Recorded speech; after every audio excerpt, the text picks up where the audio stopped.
Hello and welcome to the fan cams. After the Blues beat the Port Adelaide Power in a strong four-quarter performance away from home here at the Adelaide Oval, it was 13 goals, 14, 92 to 8 goals, 10, 58. That's the antidote, ladies and gents. I'll tell you that much right now. That is the antidote. 7 players with 12 games or less under their belt. They were the Baby Blues tonight, led very much by the skipper. So many contributors tonight. It was unreal. That was sorely needed, just to continue on from last week. And wow, we are going to enjoy ourselves tonight. And we're going to soak it up because we have deserved this and we've been aching for a long time. So I can't wait to hear from absolutely all of you tonight. Get your thoughts on so many things that happened tonight. Just saw fucking Jack Revolt call him Jack Eisen. It's Jack Eisen, mate. Fucking get it right, Jack. Anyway, if you would like to join the fan cams, I would love to hear from you. The link to call in is going to be in the live chat right now. Copy that one there. You just got to click it. And we'll be here for a long time tonight. So let us begin. Joel. Mate, how good is that? How are you? I'm good. How are you? Smiles in our faces, mate. That's magic stuff right there. Yeah, no, it's very good. Well done, everyone. Yeah, we've got our shit together. Well, put the kids in, and you know what? We call them kids, but I mean, they don't play like kids. They give the team a boost. Yeah. Well, that's it. Yeah, it's amazing how.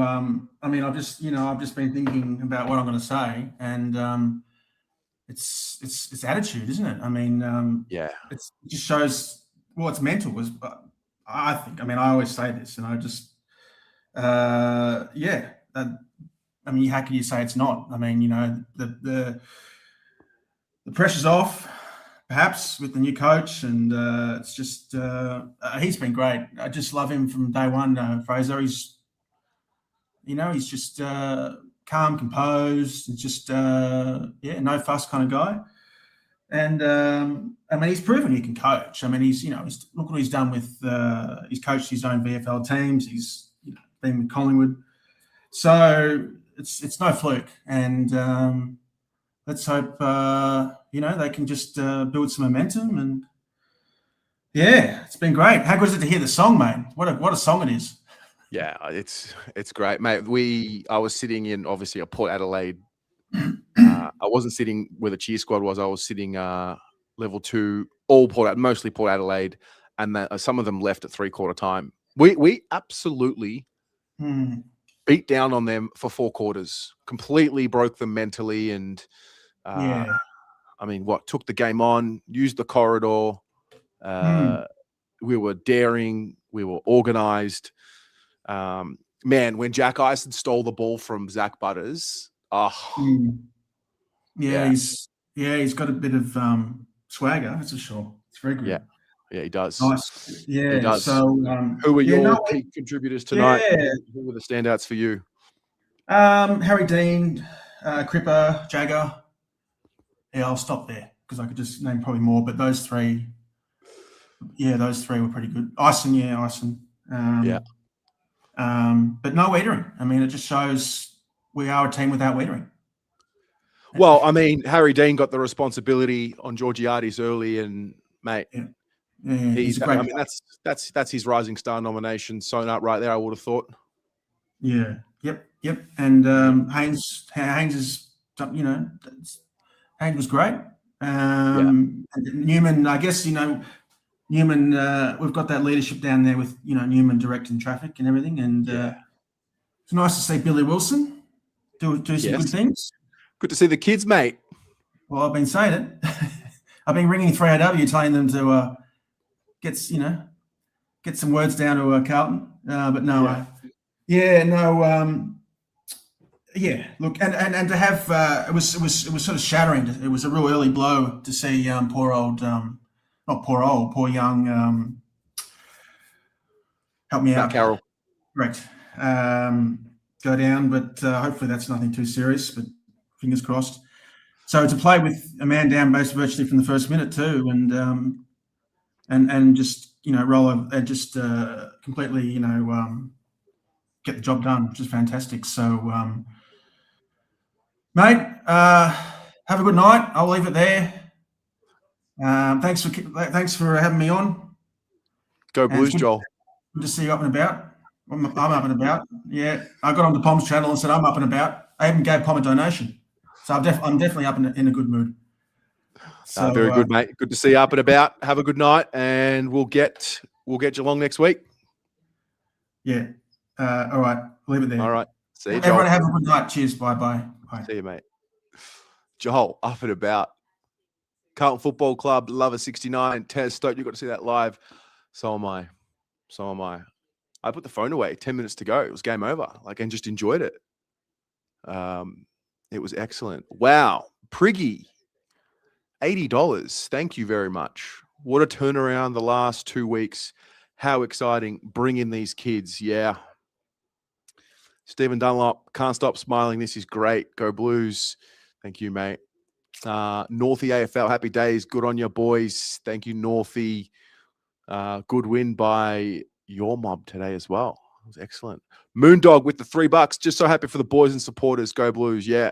It's a win for everyone, wasn't it? It was. All right, Connor, let's get you in, mate. Hello. Hello, Terry. How about the Blues tonight, Connor? Absolutely cracking, John. That is so I lost the words. Yeah, mate. That was much needed for all the supporters and everyone involved, wasn't it? Oh, yeah, it was needed. Hey, how you been? I've been good, mate. I've been good. I've needed to see that win. I needed to see that win too. I was talking from home, and I was like, I hadn't had a chance to see you the last 2-3 weeks. That's all right, mate. So I was that time I came on that time. It was a very fantastic game to watch. I was so surprised that we had that huge win on the last quarter. I was like, that was insane. Yeah, mate. Who was your best on ground tonight? I would say it's definitely Harry because it was his 150th game. Yep. But Harry could do with Harry, but also Baquets. Yeah. Hey, I loved Will Hayward tonight. I thought he was unreal. I thought he was unreal too. Yeah. Connor, can we win next week? I hope so. All right. I'll come in next week. All right. I'll see you then, my friend. See you then. Go Blues. Go Blues. How good.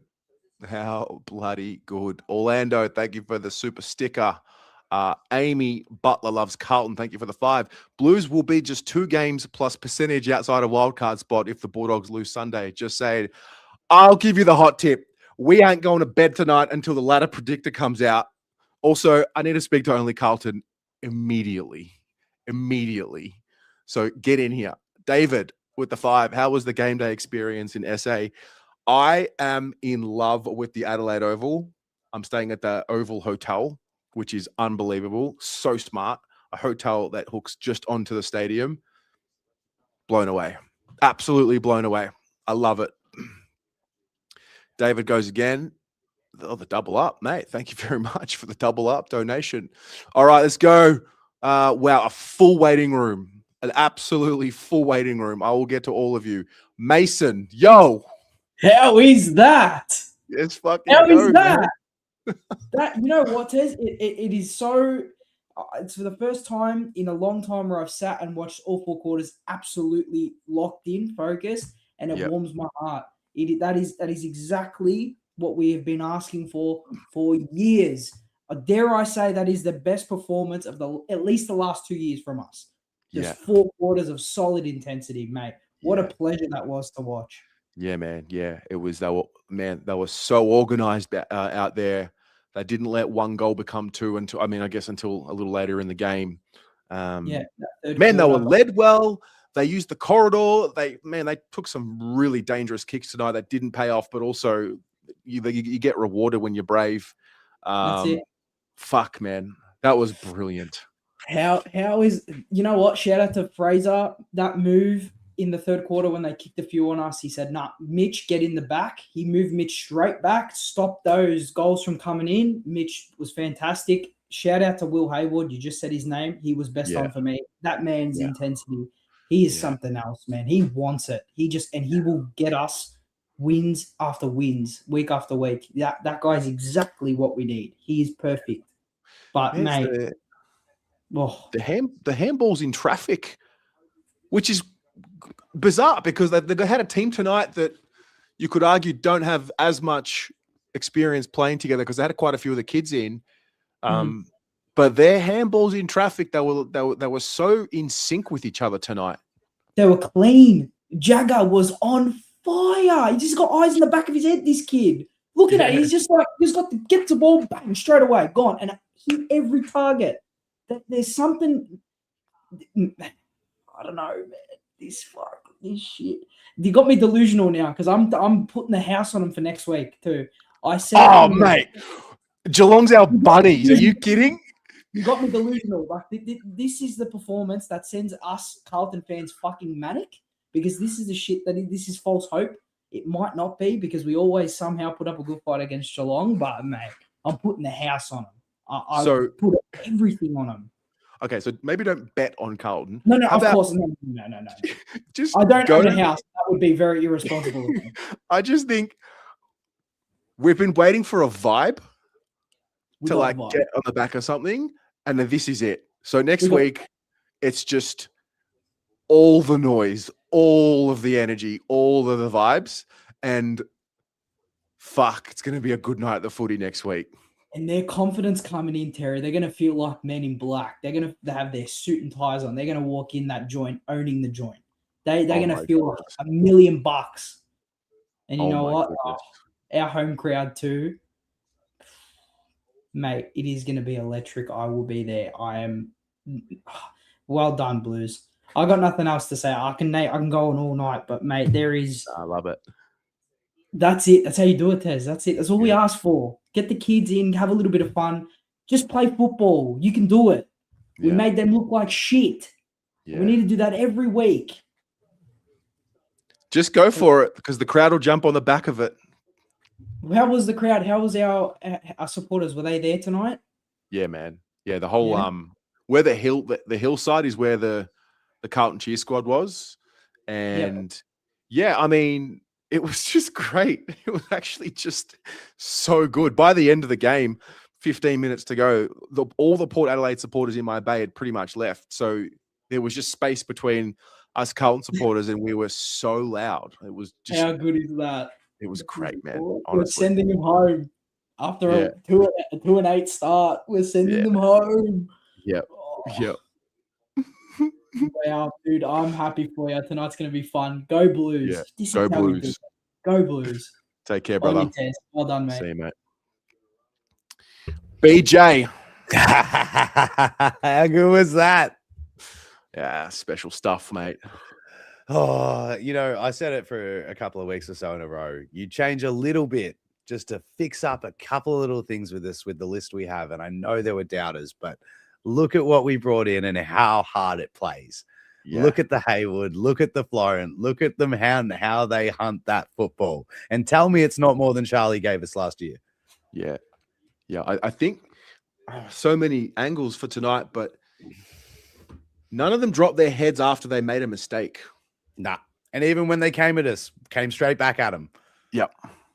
Oh, it was the performance I've been waiting for to say, well, obviously it's only 1 week after the Voss situation, but like that performance was, it's not just the rebound of a coach. Like our team was waiting to just be set up right. Yeah. So many of the things we were complaining about, the weird zones we'd set up behind the ball, the 4 talls in our forward line, these stupid things are gone. They're gone. And look at what happens. Yeah. I'm so happy. Yeah. I'm a little stunned. So I had my seats, and unbeknownst to me, did you ever listen to the Blues Footy podcast? A little bit. So they obviously don't do the podcast anymore, but Harrison just so happened to be sitting right next to me. So it was just it all just clicked, and we were confident early, but also we were like, okay, we've seen this before. And then I think we're up 34 at halftime or whatever it was. Like I didn't feel the nervousness of, are they going to slip it up? I don't know. They just have a different edge to them at the moment. Yep. It's confidence and belief. How good's confidence and belief? It changes everything, right? Like you can just imagine the dread of coming into the rooms, coming into the club, coming to anything for so long. Yeah. And on top of that, what we could see almost frustration amongst our senior core and our leadership groups of just wanting to get what they wanted across. It almost felt like they were trying to get their message across as a playing group, but they just couldn't. They just couldn't do it. And now they are literally doing that. It just feels so great to see them just take the game on as a group. Like this isn't a mass new coaching plan and a big new coaching group coming through. This is player led. This is our group of players. That's who's leading this. Yeah. Chera on the wing. Mm-hmm. Lockie Cowan. I knew he was the one that just could be unlocked. Harry Dean. Jagger. Just great. I think 6 goals between Byrne and Ison. I could be wrong, but role changes are so important. Like, that and it's one of those things you can scream it all day and night, but until they go out and show it to us, like I think we're just vindicated as a supporter group at this point. Like those slight role changes, and then the belief they have in themselves to compete in those easier, simpler roles. You can see it. Like you can just see them just free. Yeah, and just total buy-in to what they were doing. Like buy into what they were doing, and then you watch their confidence just lift, and man, I'm just so proud of them. Yeah, absolutely. I just want that message to get back to them of how proud we are as a supporter group. I'm sure every chat tonight is going to be lost for words on the technical sides, the statistical sides, those kind of things, like I am now. I'm usually really into the weeding out what happened in the game. But tonight, it was just enjoyment. It was pure just enjoyment. I couldn't even tell you what happened in half of the game. I just loved it. Yeah. Oh, what was Matt Carroll? What was it? What did they say it was? I don't know what it was. I still haven't heard what it is. I just know that he was out in the first minute. Okay. Yeah. Yeah. I saw exactly from where I was sitting. I knew something was up. The way he got up, I thought it might have just been a knock, but yeah, I mean, all I can see online is that it just said he's out with a knee. So I don't know how serious it is. I started at Pendlebury's 4-3-3, so I only got home just before halftime. So I was watching half on my phone on the drive. Listening, not watching at all. Listening. But yes, it was great. Well, yeah. I feel sorry for Carroll though. He was our shining light all year. He should have been a part of that. But I mean, he was. Yeah. But yeah, I just hope it's not too serious. But yeah, man, it's bit of momentum. Geelong, Essendon, GWS, West Coast, Richmond. That's our next 5. I will be now flying to Sydney for that game. That's huge. That's our next 5. Oh, mate, hook it to my veins next week. Pump me bleeding blue. Oh, man. Hook it to my veins next week. Just I actually had a moment that I almost called for the membership and said, is it worth it this year? Like there was a moment for the first time in 15 years straight that I went, I've got an AFL membership as well. I could pick and choose my games for the rest of the year. And I literally thought about my Carlton being captain's club, reserve seat, for 15 plus years, I thought maybe this year is the one that I'm putting it on pause for next year just because I need to pick and choose my way through the season. But I've already bought my grand final tickets now. I've booked the hotel. I'm ready to go. We're going on a run. We're going on a run. That's it. From 10th, we're winning it. Oh, God, man. Terry. So good to see you. You so too, good mate. to see you. And don't forget Carlton Respects. Yes. Big one next week. Yeah, massive. Yeah. Massive, everyone. Turn up. Scarves proud. Well said. Mate, I'll speak to you soon. Absolutely. See you, brother. How good, BJ. Up and about. Wrapped up with the super sticker and the $8 donation. Thank you, Adrian Gallagher with the 10. Thanks, Gags. Vic Wide Renovations with the $8. Could have won by 100 if we kick straight. Jagger was elite. He was elite. I love Matt Carroll. I hope my boy's okay. Been stressing about him. Yeah, I'm sure we'll get an update on him as soon as possible. Vic Wide Renovations goes again with the $3. We were elite coming out of the back line. We were. Yeah, we looked quick. We had pace. We had speed. We had just quick thinking. There was clarity to what they were doing. It was so impressive. All right, let's go to the other side of the world, to the UK, because Riley is here. Hey! Riley. So to put that in perspective, if just before we go into more specific, that is the first time Carlton has neither won the clearance or contested possession account and won the game since the semi-final in 23. Is that right? I was just looking that up now. That is the best win in 2 years. I think when you consider the circumstances coming into the game, you lose 3 of your best 23 players. Carroll goes down in the first 90 seconds on the road, 7 players under 12 games. That was incredibly impressive and controlled. And I think the two most impressive things for me tonight, one that set the tone was the Harry Dean body spoil on the wing.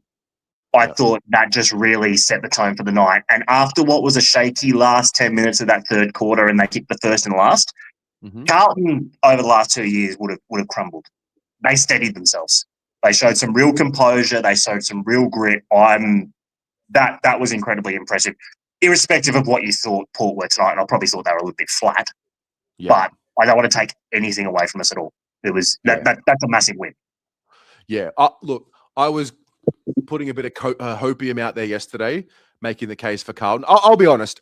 I didn't think we'd win the game before the game. I was like, Carlton hopeful. I've come here, we've gone in this direction, which, we're sort of like, we've got the, interim coach, etc., all of that stuff. When I was making the case for the Blues tonight, it was sort of, I was like hoping, Port have been in Darwin and, maybe that'll have some sort of an effect.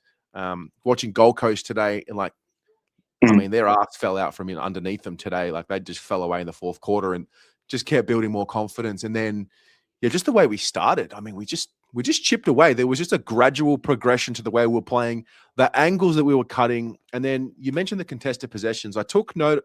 I looked at the team stats at halftime just to see if anything stood out to me. And I don't know, maybe this has happened this year. I don't know. But we were winning the uncontested possession count 146 to 98. And I looked at it and I thought, geez, when's the last time I've seen that from a Carlton team in a half of football? I think it ended up being, it was 271 to 203. So just played a completely different brand of football. Yeah, absolutely. I think, there was probably an element of it at times, and I liked it where we were just almost defending with ball in hand a little bit. I think just to get a little bit of pressure off the back six. But at the same time, I think the defensive unit tonight were enormous. I mean, Portugal, the messes were, the entries were messy, but they still had 50 inside 50s. So to be able to defend in the fashion that we did, yes, you've got Haynes and Newman who are veterans, but, Dirkson's in his third game, Dean's in his first season, and the real blend of that. And what was interesting, I think because of that, sort of youth that was in that back line, they were continually taking those, lateral kicks and 45 kicks that we've been begging for so long. And they were, I think Jagger Smith's game tonight was enormous.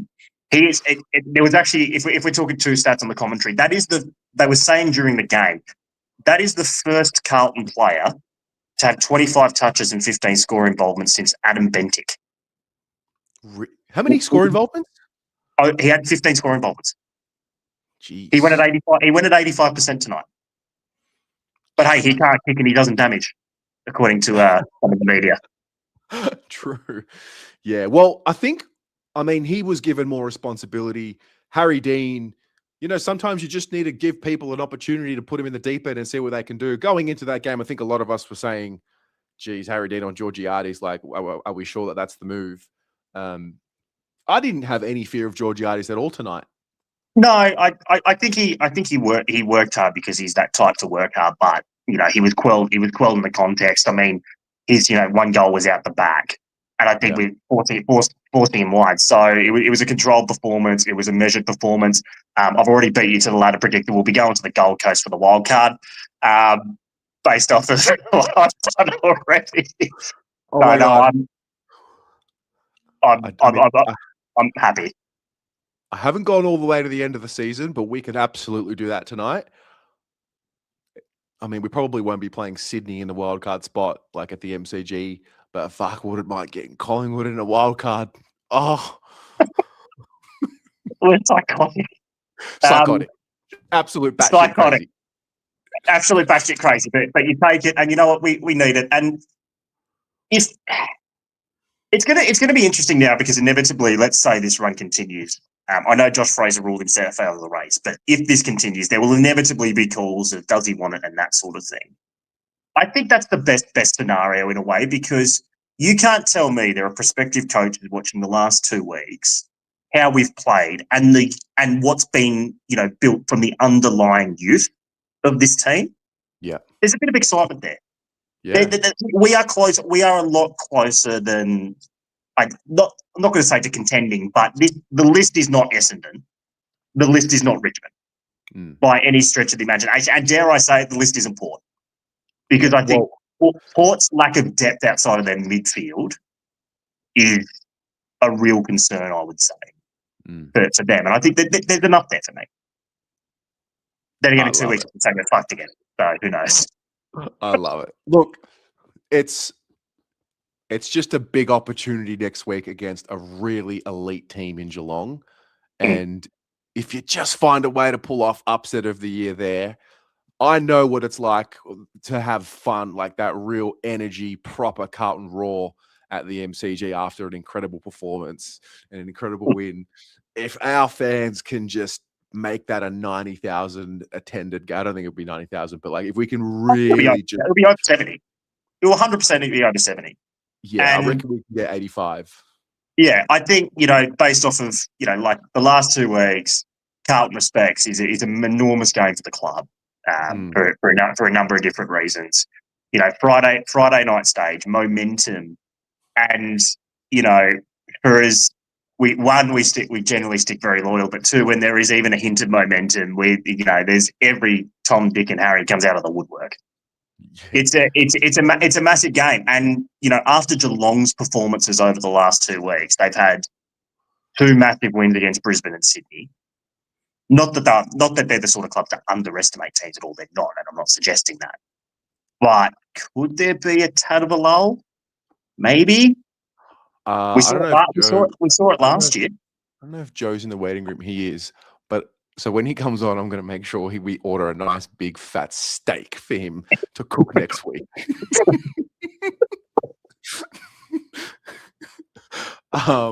Mate, so good. So good. So good. On Friday. See you next week, my friend. See you next week. Go Blues. See you, brother. Go Blues. David's gone again with the $10. Get along to the VFL tomorrow and support the Vicky Cleary game. Yes, our VFL boys are playing Coburg tomorrow. Massive game and a great cause, the Vicky Cleary game. Unfortunately, I won't be there. I'll be flying home. I might catch the first half before I board the plane. But, definitely be tuning in. Well, we've got a strong VFL team. The boys in the AFL have won 2 in a row. Damn. Vic Wide Renovations goes again with the $8. Shout out to Ollie Florent. Clean, reliable, very good one-on-one. Yeah, strong competitor. All right, Joe. Joe, Scotch on the fan cams tonight. We're He's having drinking scotch on the fan on the cams. fan Tez. cam. It's been a big week in my world. Arsenal win man. the Premier League title. In your world too. How good, firstly. Mate. Now, just on Arsenal quickly before I get to this. I cried. I actually cried. I dropped to my knees in my living room when the final whistle of Man City and Bournemouth went. And in that moment, I actually thought, holy fuck, what am I going to be like if we ever win a flag? Oh, man. Because that Arsenal title is the first major trophy I've ever seen that I can remember in my entire existence. So, big props to the Arsenal, up the Gunners, rap for that. But secondly, we will play in a wildcard, Tez.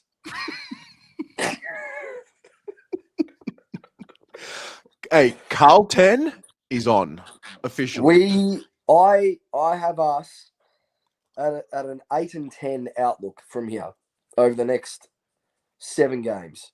We should be able to get to 8-10 at a minimum if we don't beat Geelong and Hawthorn in that run. As long as we beat the teams around or below us, that gets us to 8-10. That's about 3 wins off a wildcard spot to finish out the year with 6 or 7 games to go. Man, I just can't wait to get to the MCG next Friday night. Oh, mate, there should be 70,000 there next week. There should be. It's going to be loud, and for good reason, because I can tell you now, we have seen this before. Yes, we actually have. Yes, it's the same profile. It's the we same were talking. profile. We were talking about this tonight, me and Harrison, right? We said it reminded us of a particular win in 2023. I don't know if you saw it similar to us, and maybe chat as well. Freo. Did this win remind you? Yes, Freo away. It was Freo. It was 100% Freo away. Yep, 100%. Start to finish, controlled the game on the road. Yep. After finally finding a little bit of momentum last week and against Brisbane, starting to come together. The profile looked better. They looked like they had confidence, and then they franked the form. And I said on the podcast last week, we were morals tonight. We were never losing this game tonight, right? I believe that in my heart of hearts. I did not believe that we would control the game like that, as we did for 4 quarters. Yep. Start to finish. It never looked in doubt, ever, at any stage. So we've seen this before. Now, is there still a sugar hit from Josh Fraser as a new head coach? And yes, that is 100% reality, most likely. But that sugar hit can turn into momentum very, very quickly. Very quickly. When you reflect on the season, I've done this all year, and I've done it every week, even on the podcast, at times where I've gone, we're not shit. We can't be shit when you can get to 40 points up, 30 points up in games. We just lack a killer, like a killer up here in the mental, right? There was this cloud hanging over their head. They couldn't get past it. We were the best 1-8 side you'd ever seen because we were in every single game against any opposition that we came up against, regardless of how good or bad they were. Now that they've found this groove and now that it looks like they've gotten past whatever mental demons they had with Voss as coach and the pressures that came with that, this is the profile that we have seen when these guys, you can laugh all you want, Tez, but this is the profile that we've all seen when these guys decide to fucking turn it on. I'm telling you. I cannot see next week Geelong belting us by 10 goals. It's not going to happen. We're going to be in that game. And then what are we going to do to Essendon? We'll belt the fuck out of them. Then we have the bye. Then we go to the Giants on the road. We'll do what we did to Port Adelaide to them. And then we got West Coast and Richmond. Tez, you build momentum in this block, mate. If there's one thing this club does, it's amplify. So if it's bad, it's bad. Yep. But when it's a little bit good, something so little can become so big. You do what on I either do. end. Yeah, you do what I'm doing right now, and you're just blowing the lid off it.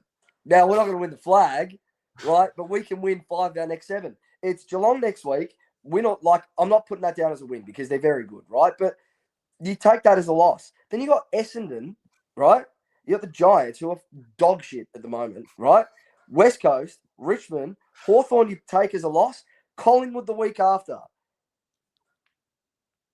It's all there. If they want to make a run, it is now set for them to make a run. Yeah. It just is. It's up to them. They have been in every single game this year, bar maybe one. That should have been our 6th win for the year tonight. Should have been. Yeah. That's where we're at.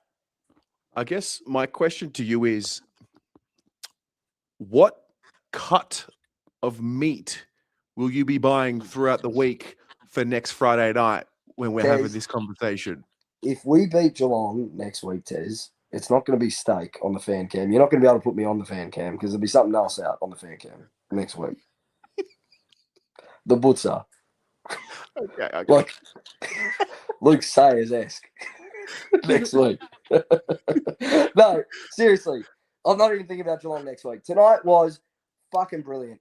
One down from early on the road, in a game where I think everyone looked at us and went, if you're good enough, you'll win this because Port aren't that great. We controlled it from start to finish. We equaled the contested possession count, right?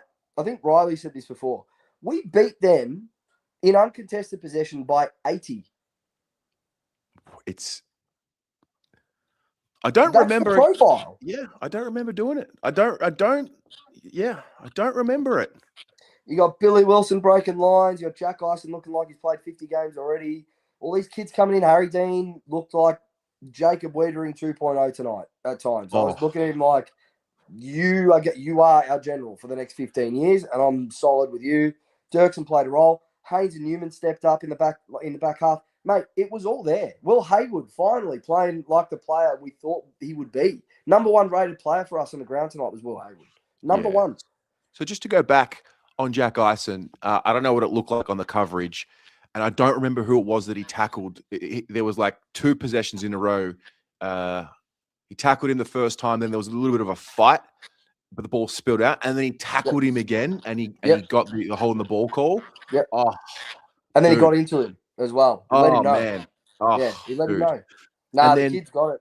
Kid's got it. I mean, And he's just got to play now. He's got it. Yep. In spades, he's got it, man. He other is thing- very, very exciting. Very exciting. And the other thing which looked very different, the intensity in which the boys sprinted to get to Billy Wilson after he made the mistake for Durden, Yep. and the way that they fought Port Adelaide in the scruff, in the scuffle, was really intense, man. Like it wasn't like, oh Wasn't yeah, like I fake. have to be there. I have to Yeah. just show a little bit. Nah, they were like not letting anything get to And to Billy Wilson. That's happened since the Brisbane game now, second half. Walsh did it with Ashcroft. There might have been a little scuffle last week from memory at one point, I think, with the Dogs. And then tonight again. But you're right, it's not fake. Like, they look like they really want to go into bat for each other. Yeah. And I don't know. It just shows. It just goes to show. Like, people will say, oh, why didn't we get rid of Voss earlier? This doesn't happen in 3 or 4 days after you sack a coach. Like, this was already there, right? Like, all of the prep for what we have seen the last 2 weeks was done with Michael Voss in the head coach's chair. The only difference is that pressure is gone. And we know what pressure has done to this team for so long and what happens when that pressure releases. Now, I'm not saying we're going to repeat of 2023 like some people are saying. It's a similar profile. We're in the exact same spot at 3-8. We were 3-8, 2023, right? There's a lot that would have to happen between now and the end of the season, but it is all there for them in the next 2 months to make something of this still. They can still make something of this season as poorly as it started from a results perspective, which is crazy to think. He's beginning to believe.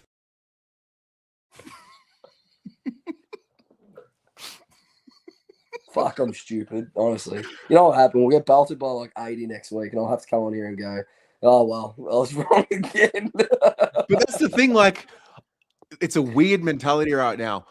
We might lose next week. Don't care. It's all right. I actually don't care. But I'm at least, you know what I'm wrapped with, Tez? I'll leave on this. I reckon everyone's feeling the same way, right? I think for the first time in like almost 3 years, and I'm not even joking, probably since opening round against Brisbane in 2024, I'm now looking forward to the footy each week. Going like, I don't really care what happens. I know I'm going to have fun next week, regardless, Yeah. because there's no expectation on result. If Yeah. we get the win, great. If not, it's probably expected anyway. We'll just enjoy it for what it is on the night. Like the start of this year, it just felt like such a drag, man, to go every week. You knew what was going to happen. You knew there'd be a fade out. You could feel it coming. And when it happened, you were just like, fuck this. Why are we doing this? But it's just fun again. Like tonight was fun, man. Last week was fun. Next week's going to be fun. Even if we get belted by 80, I'll still have fun next week. Why not? Dangerous. That's a dangerous mentality for the Blues. But we're gonna win next week, so it's gonna be even more fun. Yeah. All right. Well, Joe, I can't wait to see if it happens next week. We'll see, mate. If it does, I'll tell you what. If we win next week, Tez, fuck me, mate. The roof will be blown off. I'm telling you now, lid's gone if we win next week, mate. I'm telling you. All right, mate. Go Blues. Enjoy. Unbelievable. Matthew has a party. Thank you for the $3. Dean absolutely smashed Georgiades. Yeah. He was unreal tonight. Some of those intercept marks early in the game. So impressive. Up the fucking baggers. The kids are all right, man. They are. All right, let's go to Queensland because Jen is here. Hello, beautiful Terry. Wow, Jen. Wow. I'm so happy for you. More than anything, I'm so happy for you. And I'm so glad that you were there and you got to feel all the wonderful feels. Because God knows you deserved it. And I asked everybody in the chat before you even came on to please, everybody give Terry so much love tonight. Yeah, just so happy for you, sweetheart. I'm just happy that we are all sitting here getting properly delusional again. It's great. I'm not delusional. I can hear the delusion, but I'm not actually delusional. I'm really stoked for the boys. I'm really stoked for them. I'm going to say something that probably half the chat will tell me where to go, but Ken Hinckley made the call tonight. Mark Rasciuto asked him, can a week and a half of a new coach actually, make this change? And Hinckley said, of course not. Of course not. And I'm so glad that Joe actually admitted it. But this has been 4.5 years of Vossi coming. And I would like to think that Vossi will be just so happy, so proud. And they also made a point, Ken Hinckley made the point that in Vossi's exit interview that he said himself that something needed to give, and he wanted to give that break so that the boys could breathe. Yeah. And what have they done the last 2 weeks? They've breathed and they're having fun. Yeah. And playing and they're enjoying each other because all the pressure's gone. And all the just what has been a horrendous start to a season. But yeah, it's always been there. And it's been coming, and we've played, like Joe said, we've been playing great halves of footy and whatever and blah blah blah blah blah. But they've been able to breathe. They've gone away together. They've all bonded. They're all having fun. And I think one of the other things is, and I know everybody's probably saying, and I hate saying the same thing as everybody else, but the young kids, like, I've never been a reserves watcher, but because you've done watch-alongs, I've started to watch them a little bit. And what I'm seeing when they've now come into the seniors is their connection, like between those young kids, there's a connection, Absolutely. And they're coming with a winning attitude, and they're coming with just a hunger to just play an AFL footy, Yeah. Well, they love the game. And like bless Wiedering, I know that he's had His body's been banged up. But I just haven't seen the love for the game with him because there's been so much going on and pressure. You're a vice captain and stress. It's on his face. And then all of a sudden, Harry Dean just takes the role tonight. We would sit here years gone by and say, oh, without Wiedering, like we'd be petrified. Now, all of a sudden, we look at this and we say, wow, look at what we just did with Harry Dean and Wade Dirksen as our key backs. And Georgiades he's a really good forward, like really, really strong forward. So yeah, it's good to see. Yeah. What's that? I say he's a dirty mongrel. Yeah. George. And did you, I don't know whether you saw it, but before the halftime bounce, like the new into the new half, that before that bounce in the goal square, Georgiades was pounding on Dean's chest and kept pushing him and punching him and pushing him, and bless Dean, he just was laughing at him, and so Georgiades going harder again, and then Haynes came in and stepped in and pushed Georgiades away. I didn't see that. What was there was a free kick that was overturned. Was it that? Yeah. I think Dean got hit. I didn't see exactly what it was. Steve, this was before the second half actually started, before the second half throw up, whatever.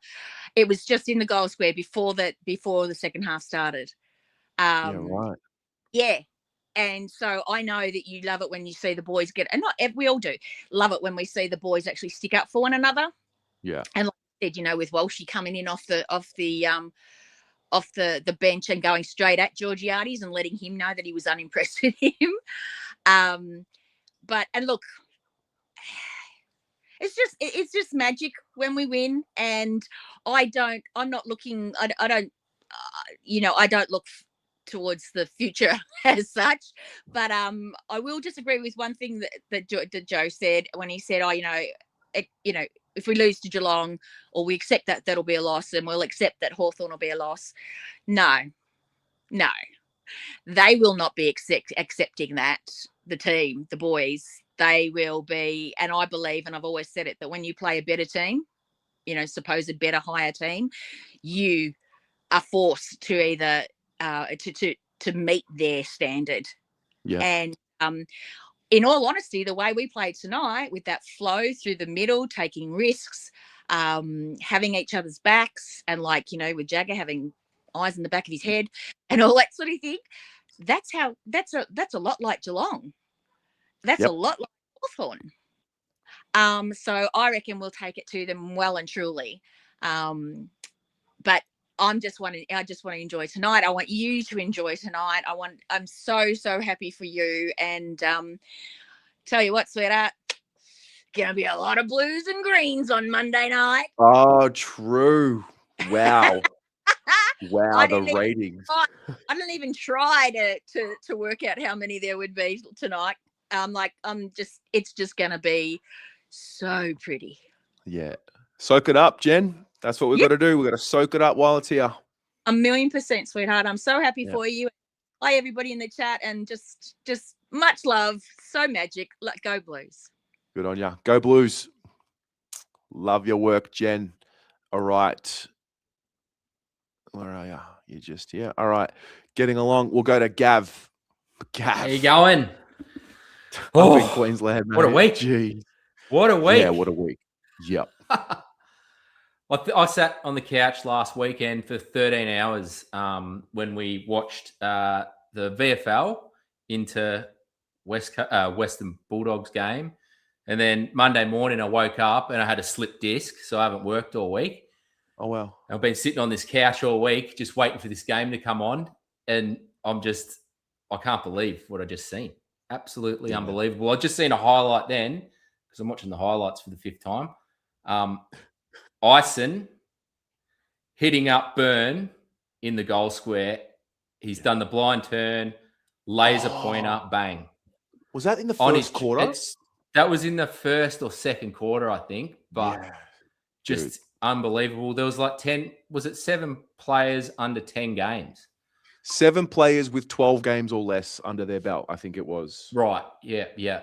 and like they just slotted straight in. Like that was the thing. We had 3 changes. So there was Dirksen, Byrne, and Flynn Young, and they just really looked like they didn't miss a beat. But it goes to show, like we've watched the VFL all year, and they're just playing that fast-moving game exactly like they played tonight. And that's what I thought all week. I'm like, they're just going to slot straight into this. They're going to slot straight in. So Billy is a really interesting one because I'll be honest, I've been saying I'm not sure if it's there. I'm just not sure if he's going to make it. I'm not sure if it's there. There are moments where I'm like sure that he's going to make it now. Like he's just that was his breakout game. Yeah. That was his breakout game though. That was like he was magnificent just in those handball chains and kicking off half back. Like I just can't believe what I seen. I was just sitting there in shock. I'm like, what's going on? And it was 4 quarters. We're on a run. We're officially on a run. That's it. We're on a run. I mean, I remember having this conversation with everyone after the Brisbane loss, and we were saying, okay, well, that second half, is it real? Is it not? They showed something in that second half. And I remember we were saying, all right, well, if you beat the Dogs, then it's real. So obviously, tick that off. But then, it's not sure if it's just the post-coach bounce. So 4 quarters there, 4 quarters tonight. Where all of a sudden there's like an inkling of momentum in the air.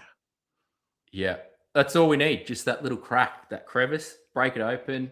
Yeah, it's on. It's really, really on. Like we're Geelong an interesting club. Geelong next week could not come it's the perfect timing. Turn up at the G, fans are up and about. Like if we can just play like that with that intense pressure. And just the way they were moving the ball up the middle, playing with dare. That's all we were asking for all year. And they were just playing this kick down the line to a pack and just being safe. And you bring in some of these young guys, no fear. And they make a mistake and they just move on. They just keep going. They were like relentless tonight. Just relentless pressure everywhere. It was, I'm still in shock. I can't believe it. I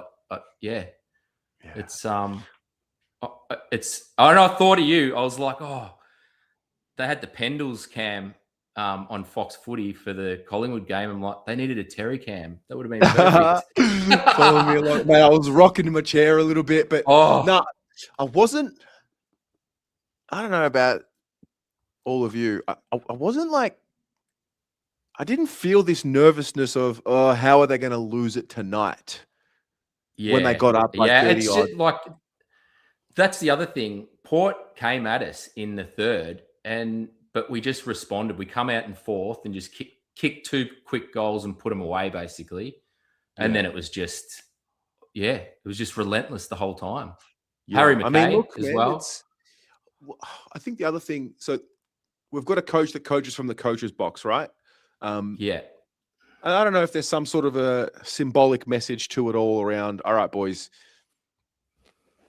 you don't have your coach there to, help settle you down. Like it's on you to figure it out because a message doesn't get to you as quickly if it's coming from the box to the runner, to the player, compared to if it's coach on the bench. So there's just a level of ownership that's been given back to the players to sort it out. And probably a bit of a simplified game plan as well. Like, it looks like they're playing with a bit of freedom too, just being able to like hit players up through the middle and like, I don't know. Yeah. It just seems like there's definitely changes for sure. Like you can just see it by the way they're playing.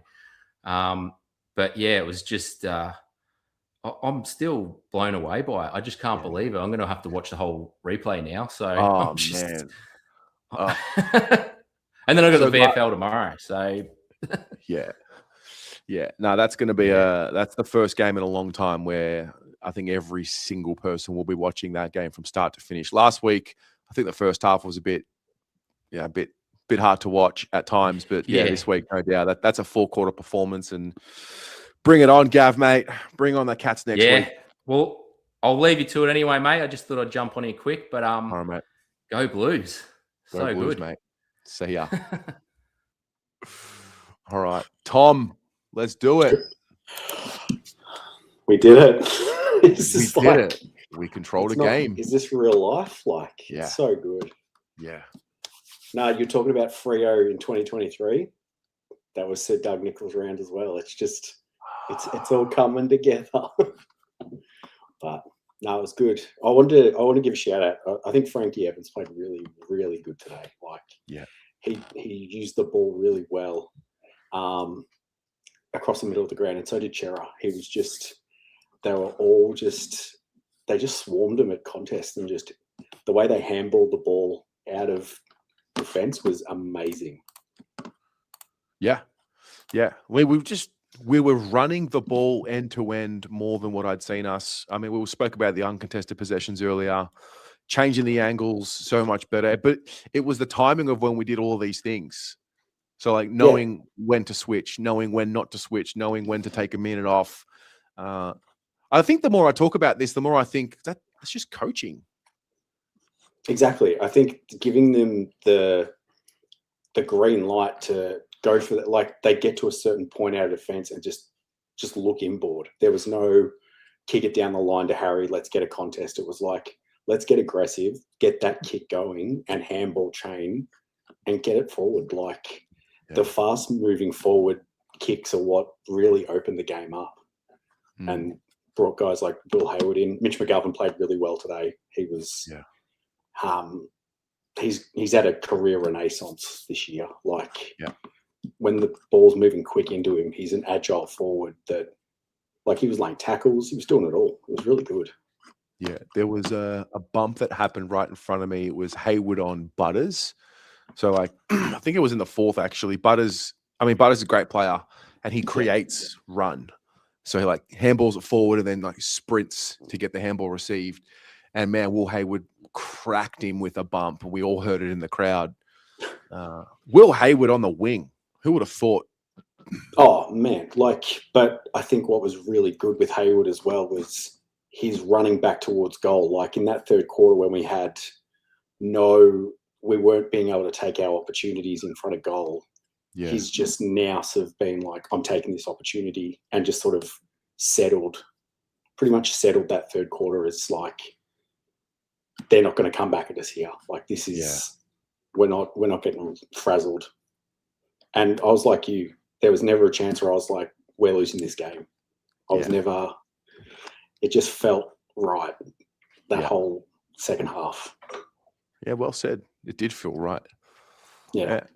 It's the control that I'm just looking forward to replaying again and watching it. Yeah.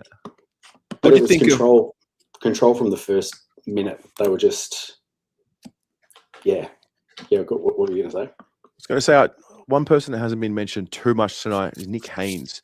I thought he had some critical intercept marks in critical moments.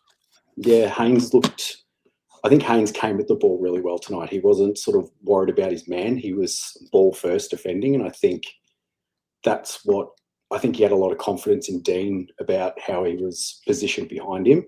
Same with Newman as well. So I think that sort of gave him that license and that's what I think when Wiedering comes back into the team has to play like.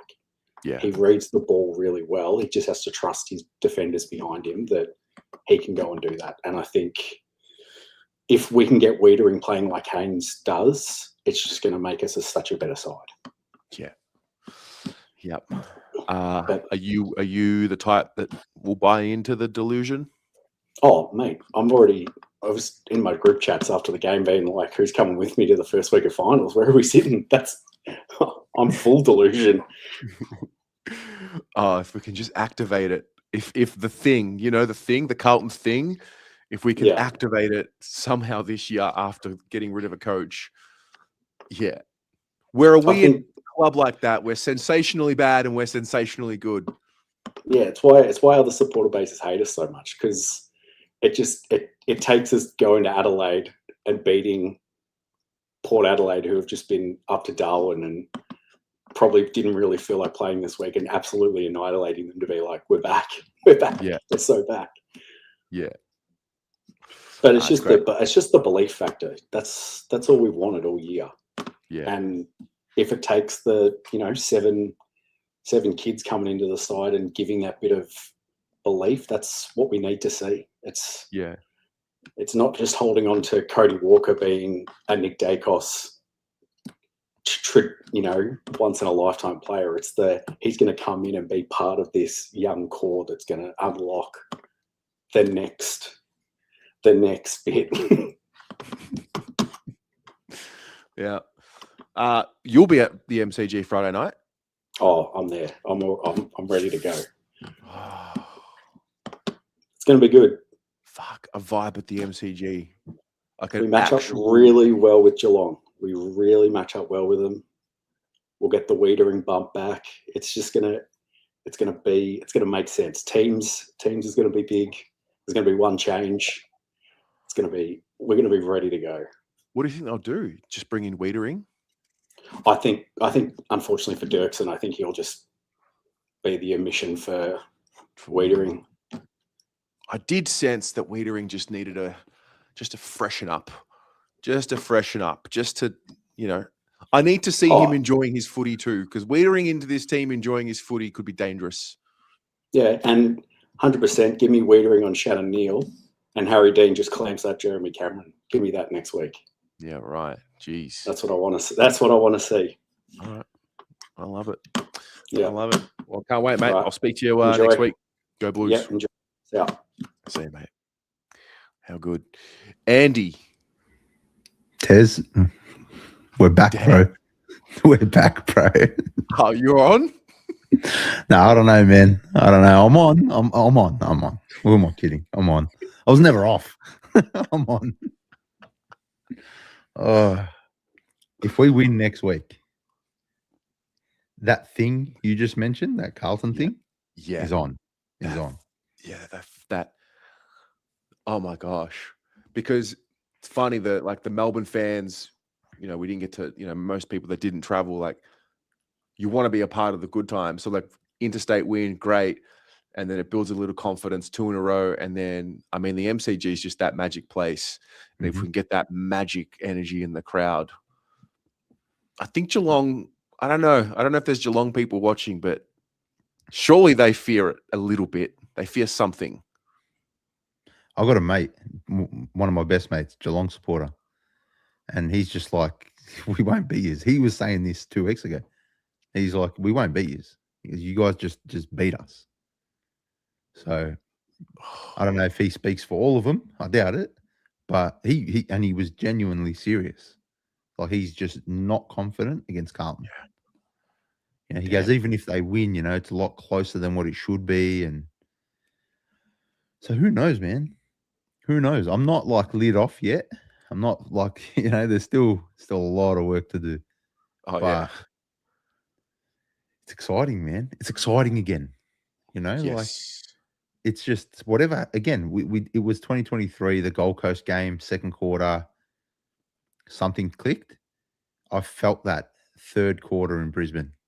I just we didn't get the chocolates that game, but something, whatever it was, just started to click. Like I'm not going to put it 100% on the Voss leaving factor. I think that's playing a massive role, genuinely. But whatever it was, it started to click in Brisbane. And like you said earlier, I think it was to Joe. Was it real? We weren't sure if it was real. And then last week it was real. Last week against the Doggies. Man, everyone shits on the first half last week because it wasn't pretty. But we almost had to make it ugly footy. Yeah. Just to kind of, they're a quality side, the Western Bulldogs. And we stifled them. We made them look shit. Yeah. So I loved the first half last week. We needed to finish that polish, and we did. That last quarter, and we carried that into this week. Man, bro, we're scoring from turnovers. Yeah. Like, we never do that. Oh, dude, Jack Ison, the steal of if he kicked that. That would have built him a statue, bro. That was unreal. How good is can we I just want to spend just a little bit on Jack Ison, bro. Yeah. This kid, game 2, I can't remember a player, probably since Sam Walsh debuted, where everybody has been like, this kid is magic. This kid is magic. You know, and maybe it's also like it's you know, Sir Doug Nicholls round, and it's like, you know, the whole Indigenous magic, or I'll use that word again. Yeah. But whatever it is, he's got it. You know, whatever we've been searching for it. And I've been talking about it for a long time and how we've lacked it. And I think we found it in Jack Ison, man. Genuinely. Proper impact players don't need a lot of the ball, but they're damaging with it. I reckon Flynn Young, if he just gets a few more games, gets a bit more comfortable at the level, he might be showing a bit more as well. But yeah, Jack's got he's been showing the perfect blend of, you know, skill, you know, goal kicking now. He's got a little bit of me, and he's got that tit in him as well. Like, he's not afraid to throw a guy around. Paul Sebastiani says like he's going to get suspended one day, and he absolutely will. And I can't wait. Yeah. I can't wait, bro, to see that, you know? Like, because you know it's going to be worth it. You know it's just going to be worth it. Yeah. I love it. Yeah. But you know and what? He's a midfielder. I'm sure of it. He plays. He's so agile with his feet and his hips. Bro, he could play anywhere. You know, he's got he looks like a forward, but he also looks like a mid. He could play back. Man, we've really, really found something with Jack Ison, and I really hope the environment allows him to blossom into whatever he can be. Yeah. You know, like that's the big thing for me, because we've seen a lot of players come and they've started well, but then they kind of fade. And I really hope the environment with the cultural changes we've made, and are still making, I hope he flourishes, man. Genuinely. Yeah, man. I love what I saw tonight.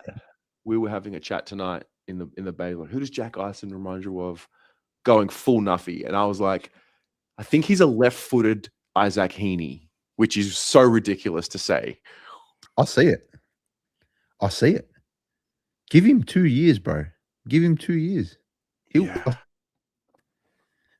He's got it, and Heaney's got it. You know, like, where's Heaney? Where does Heaney play? You could name 3 different positions, 4 different positions. Yeah. Ison has it, and I love it, man. I love it. And this is what opportunity brings, you know, like people always like, I know it's always sad when somebody loses their job, or, you know, like when a player we love gets injured. But what that brings is opportunity. And when somebody like Jack Ison gets called up and grabs that opportunity by the neck and just runs with it, bro, it's just so beautiful to see, you know, because we don't have that. We've never really had that. So I love it, man. And you're right about Flynn Young. He needs a bit of time. I'm still really high on him. I think he'll be fine. Yeah. I've seen some people online, you know, saying people just need to relax, man. Just enjoy it now. Just enjoy it. Whatever's going to happen this year, just enjoy it. Yeah, we've had a really rough 2-3 months. Yeah. Like, it's been shit as. Yeah. You know, like the changes we want to change, we got change. People are still mad. Like, it's all right, man. It's going to be okay. Genuinely, it's going to be okay. And if it's not, you know what? We've got next year, and then we've got the year after. It's going to be fine. Like, one day it'll be fine. Did we just immediately mature as Carlton fans? I feel like you and I have had this conversation. I feel like we've grown up together, bro, because we've had these chats where it's like we've been really heightened and, you know, baby out with the bathwater. But man, I just think I love what I'm seeing, and I think we should just enjoy the ride now. You know, we've got some excitement back into the team. We're playing aggressively, bro. We're not trying to save games with 15 minutes left and trying to play from our defense. Nah, bro, we're foot down, accelerated. Let's just go. Yeah. And it's awesome. It's going to hurt us. We're going to lose some games along the way. That's fine. There are better teams than us. But man, I can't see us laying down again. Not this season anyway. I can't see us not running, jogging, and just, not getting to those second efforts. I think the pressure really is gone, the Voss pressure. And for me, Voss wasn't, for me, this is my opinion. I don't think Voss was a great coach tactically.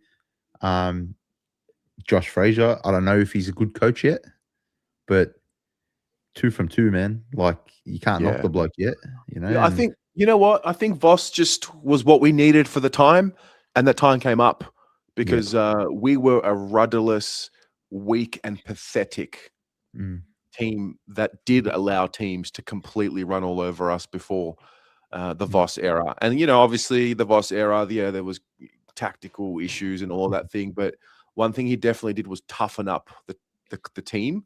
Obviously the game doesn't need you to just be tough. You've got to be skillful. You got to be smart. And I just think, I think I've seen Jagger mention it, that Jay Clark tried to bait him into a thing about Josh Fraser. And he said, no, Voss's fingerprints are on the foundations of what we're doing right now. So, I mean, look, Voss played a part in what this group's doing. It just needed to be released and freed up. And I think, one day, hopefully, I'm talking about premierships. I was going to say one day win the flag, they'll talk about Voss having his fingerprints on it. Talking about premierships, shut up. I got to shut up. We're 3-8. We're talking about premierships. Jesus Christ. Oh, man. Hey, but if, just imagine we do it. Imagine this year, bro. Just imagine it happens. 3-8. We're the kind of club to do the stupidest thing like that. We are the kind of club that could do it. Would we be the first club ever to sack a coach and then probably make finals still? I don't know. I'm sure it's happened. I'm sure clubs have sacked coaches for other reasons, maybe, but I don't think it's happened in my time. I mean, maybe before, like maybe back in the day. I can't. Like, I can't remember it. Bro, it'll be the wildest Carlton thing ever. I love where we're at, man. Yeah. I love it, bro. I don't care what anyone says. Our fans wanted this. They wanted something to jump on the back of, to create and generate and amplify. So now we have it. It's 2 in a row. And then we just hopefully intimidate the fuck out of those cats next week. Yeah. And you know what else? You know who else wins out of this? The actual football club itself, because they've just secured an extra 20,000 tickets next week. You know what I mean? True. Like, that's the thing, bro. Like, they want results off field as well. Well, yeah. I mean, we were still showing up. Yeah. Definitely. But, if we were coming up against Geelong after copping 2 hidings, we'd probably only get 50-something thousand to the game. True. On a Friday night. We always struggle getting big numbers against Geelong on a Friday night. But I reckon we're going to get, close to 75. I was thinking 80, 85 next week. Maybe. I don't know. Maybe. I was thinking. Maybe, bro. Fuck it, 90. 80. If you're watching, just make sure you get a ticket and go. Yeah. Just go. Like, imagine missing out, on what could be a pretty cool moment next week. Yeah. Bro, if we win next week, it's gonna be wild. If we win next week. Bro, it's my Bucks weekend next week, yeah? Oh wow. Yeah, bro. So if we win next week, Jesus Christ.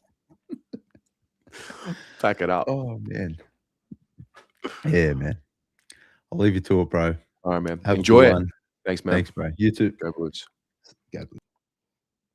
So good. Night Fox with the $3. If we beat Cass next week, lid, it will be off. Let's go. Yeah.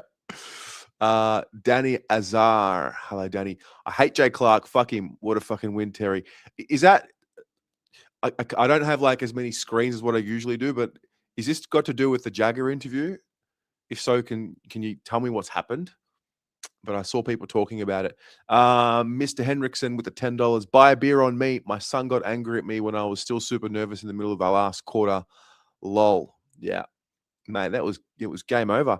Marg with the $8. The Roos sacked Wayne Schimmelbusch in 1993 after getting smashed by Adelaide in a practice match and hired Pagan. They made the finals the same year. There you go. I learnt something new today. All right, let's power ahead. Tyler. Terry. Wow. What a game. What a bloody good game that was. What a team. 4 good fucking quarters. Yep. That was controlled. It was measured. And pressure was incredible. Like, I have to highlight a couple of moments. Like, obviously, Harry Dean's save on the wing. That was pretty freaking good. But I did love also, shout out to Mitch McGovern. He had a great game. I loved his pressure was absolutely incredible. Like especially like his second goal, and I think it was in the fourth quarter where he was gut running all the way back. It was fucking great. And then look, Harry missed the goal, but Mitch set it up for him in that fourth quarter with that beautiful tackle on I can't remember who it was, but like it was just the pressure, like we just didn't stop, and it was fucking great. Absolutely great. I can't believe we've been doing fan cams for an hour and 16 minutes and we haven't mentioned the absolutely disgraceful non-goal that was clearly a Terry, fucking come goal. on. What are we doing? And they reviewed it. What are we doing here? Me. And then when they come back and say there is no evidence to say that the ball was touched, and they say umpire's fucking call, are you fucking kidding me? That was bullshit. Absolutely sickening. We were Yep. going crazy in the Bay. Oh, I would have been. That was absolute bullshit. But full credit to the boys. Like seriously, they just played really well. Like obviously, key players like Jagger played really well. Like even Evans played well. Oh, what can you say about Walshy? What can you say about Cripper? They just go out and do the same thing again and again and again. Yeah. But I just want to say this is more of a team thing, to be honest. But like the way we spread, we controlled the ground, how we changed the angles, how we spread Port Adelaide, it made such a difference. But I think the biggest thing tonight was our handball chains. Fuck, they were great. It just got the ball moving. And especially I find rather than just kicking the ball long, yeah, okay, fine. But these short, precise, controlled kicks really can open up the ground. Or like when I've seen a few times when we're running down the wing, we do a nice, good, long handball, which forces you to run. It invites that run because if we have that opportunity to go forward, take that fucking opportunity. Take the opportunity. Like in the first, I think it was the first quarter or something. We were at 15 inside 50s to their 8 or something like that. Man, It was brilliant. I haven't seen us move the ball like that since the preseason games. Oh, 100%. Our preseason games were absolutely brilliant. And with our ball chains and all of that. But actually, and now that you think about it, what was the thing that we were seeing in the preseason? They were playing through Jagger. They were letting him be the conductor. Yes, but then you could also see like our back line was phenomenal tonight. But just watching like players like Newman, like the way he commanded, like you could see him point, saying no, go there. He was really directing traffic. But then you had like Harry Dean just showing so much heart, and he led that back line tonight as well. Nick Haynes played really well, but wow. And a little shout out as well to Ainsworth. He had a couple of good moments as well. So like all in all, just that was a solid team performance. It was great. Yeah. Soak it up, Terry. Enjoy it. Going man, and then I will. Mate, next week, Geelong, Carlton by 5, I reckon. Oh, it's gonna be a really good match, I reckon. Carlton by 5.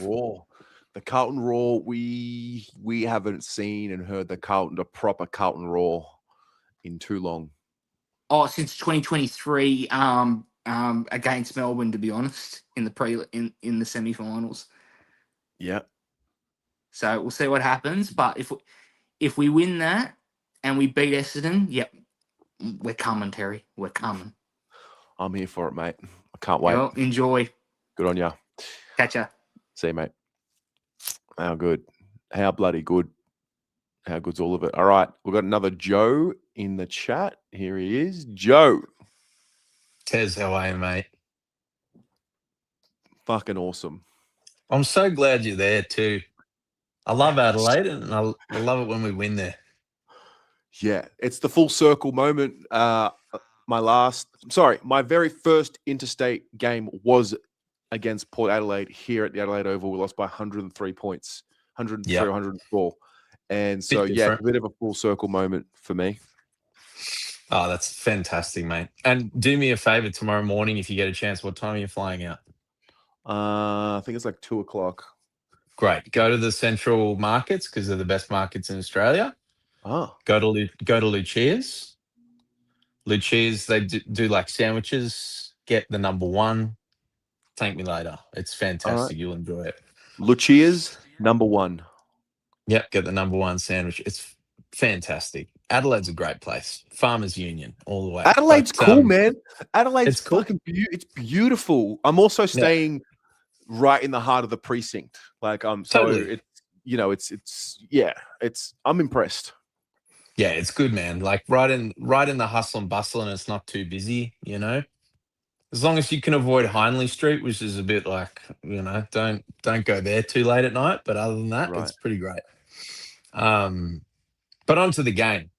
I was thinking, like, I think you guys have all covered most of it so far. But like, I've been thinking about, because we haven't spoken since the Michael Voss era, which was, you know, a long time ago, 2 weeks, and in the same vein of like, well, not much fundamentally could have changed in that 2 weeks, but something clearly has shifted.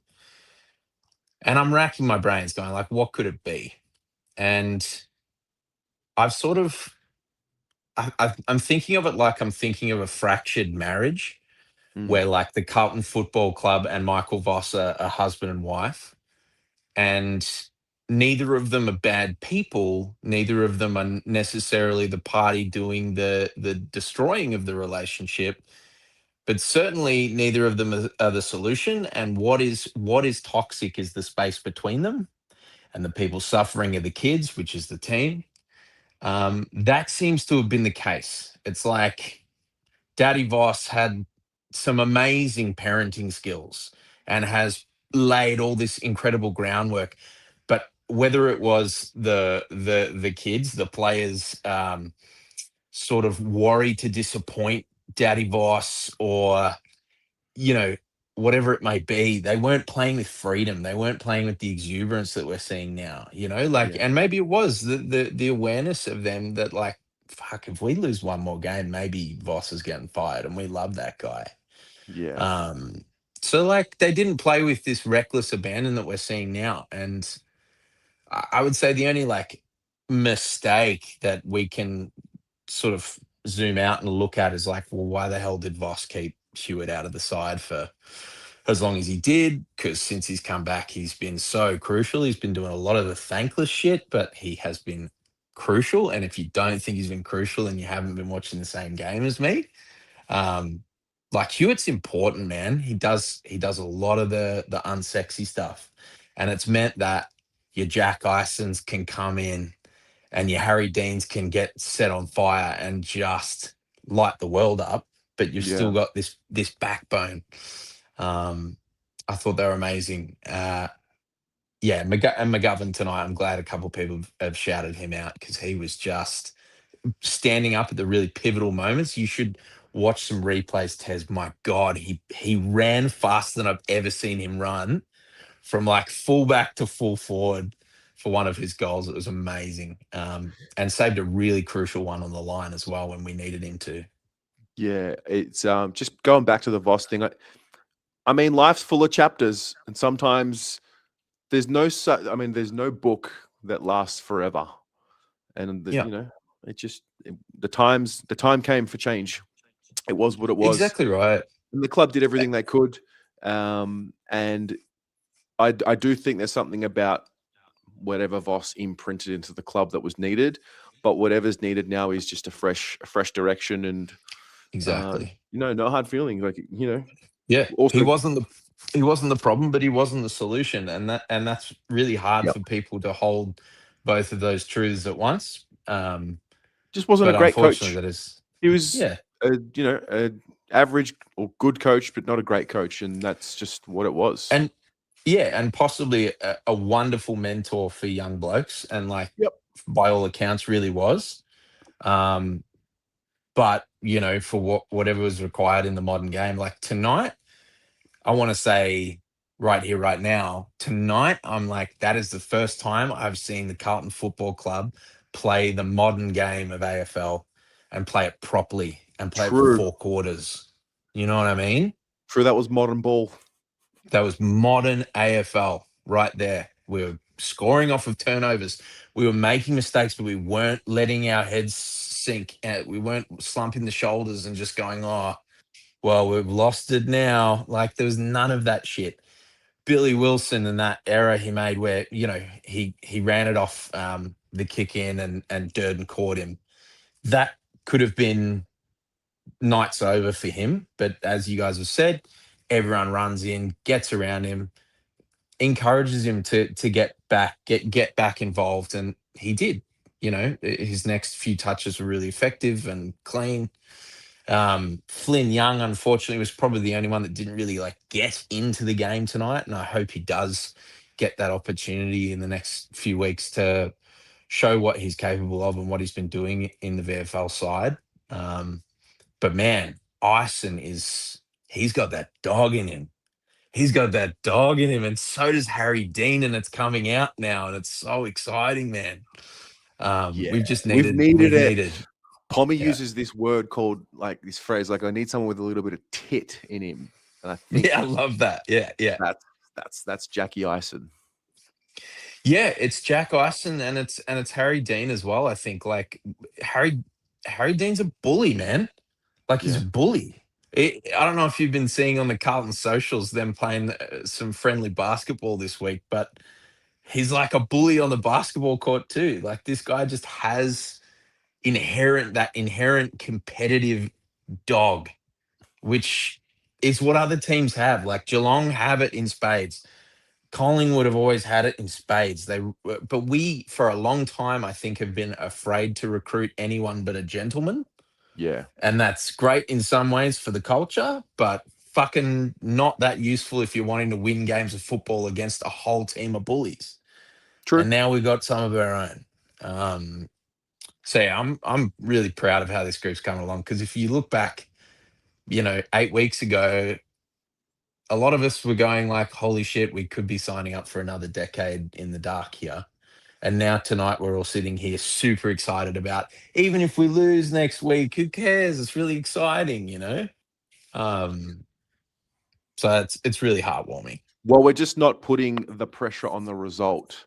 It's almost like we're buying into the journey and the process. Yeah, and I'm here for that. That's why I truly I think it would be a fucking miracle if we managed to win. With all the confidence we've got, Geelong have got that in spades as well. I tipped them to beat Sydney this week, just because I was I can see that these guys are running on a full tank of gas and feeling pretty up and about, and they played that way too. I think when you got Bailey Smith playing the way he is, when you got Max Holmes doing what he does, and the veterans that are in that side, they're hard to beat, man. But for some reason, Carlton, we managed to do it when we shouldn't against them. So let's hope against hope, man. Yep. All right. And I'll let you go, but I also just wanted to say, this is a yucky part, but the jumper punch crap that's happened in this last week. I heard you speaking about it yesterday, and you said, it's not my place to adjudicate another man or whatever. And I agree, you didn't sign up for that. We're here to talk about football, but at the same time, I do think it's our responsibility as men to pull other men up on dumb, shitty behavior, particularly with respects around next round, and particularly in our local vicinities in this sort of environment like a football club. It is up to us to just pull up shitty behavior, even if we know the people aren't shitty. And, yesterday he's come out defending what he said rather than just continuing with the apology. And I think it's worth calling out. And that's a bit subpar, and that we expect better of that. No, fair. I think also kudos to the club for not letting it become a distraction on the game day. And yeah, man. So, yeah, yeah, we'll move onwards. And yeah, well said, man. Bro. Respect you. Thank you so much for all you do. Thanks, brother. See ya. All right. I kind of want to play the presser. Do you want to play the presser now? I can play the audio of the presser. Or do you want to wait a bit? Cowan is a gun, says Tim. Doesn't get enough love. Bring on these cats. Yeah, Cowan was excellent tonight. Hold the phone. All right, we'll do one more and then we'll play the presser. Pommy? How you doing? Just fresh out the bath. Oh, what the fuck are you doing on the fan cams? I was in the bath and I saw chat was getting a bit chaotic, so I thought maybe they need a little bit of pom love before I go to bed. All right. Well, yeah. What was your take on how it all played out? Pretty good. I mean, let's be honest. Let's be honest. It's pretty good, eh? You know what I mean? Like, let's be totally honest. It's weird doing wins. I've forgotten what wins like, bro. Right? Like, yeah. Like, I'm still getting used to doing the watch along, like, when we're good. It was controlled. Did you fear at any point that we were going to let that go? No, but there's something wrong with me. There's something like I only need one win and I forget everything, and everything is forgiven. The last guy was talking about Daddy Voss. I'm the guy who keeps taking Daddy back, even though he's sleeping with the secretary. Yeah, I mean, I'm that guy. You know what I mean? So I don't mind. But nah, it was good, wasn't it? It was good to see. I mean, like, so many stats turned me on in this game. Like plus 80 disposals, plus 50 handballs, overlap run. And the one that really turns me on, plus 70 uncontested. We don't do that, man. No. Like, we're spreading, Terry. We're taking the game on from the back half. The forward pressure was elite in that first half. Yeah. And shout out the boys, third quarter. I said it in my preview. The one thing no coach has ever got through to these boys is when it's hard, your head drops. Yep. And 2 weeks in a row, I do think, albeit against an injured Dogs and a Port Adelaide side that's not going to threaten finals, I thought they didn't drop their guard. They're playing with freedom. They are playing with bravery. They are playing with command. And shout out Harry Dean and Lockie Cowan. Like, Jacob Wheater in who? They controlled that back line. That was crazy. It was like watching Liam Jones and Wheater in their first year together. It was like watching them two there. They were just owning space, owning the corridor. And shout out Lockie Cowan, who also did a job on Jason Horne-Francis in the fourth quarter. I thought, even though Horne-Francis had a good fourth, thought he stifled him enough to not let him take over that game. So shout out to them boys. They were brilliant.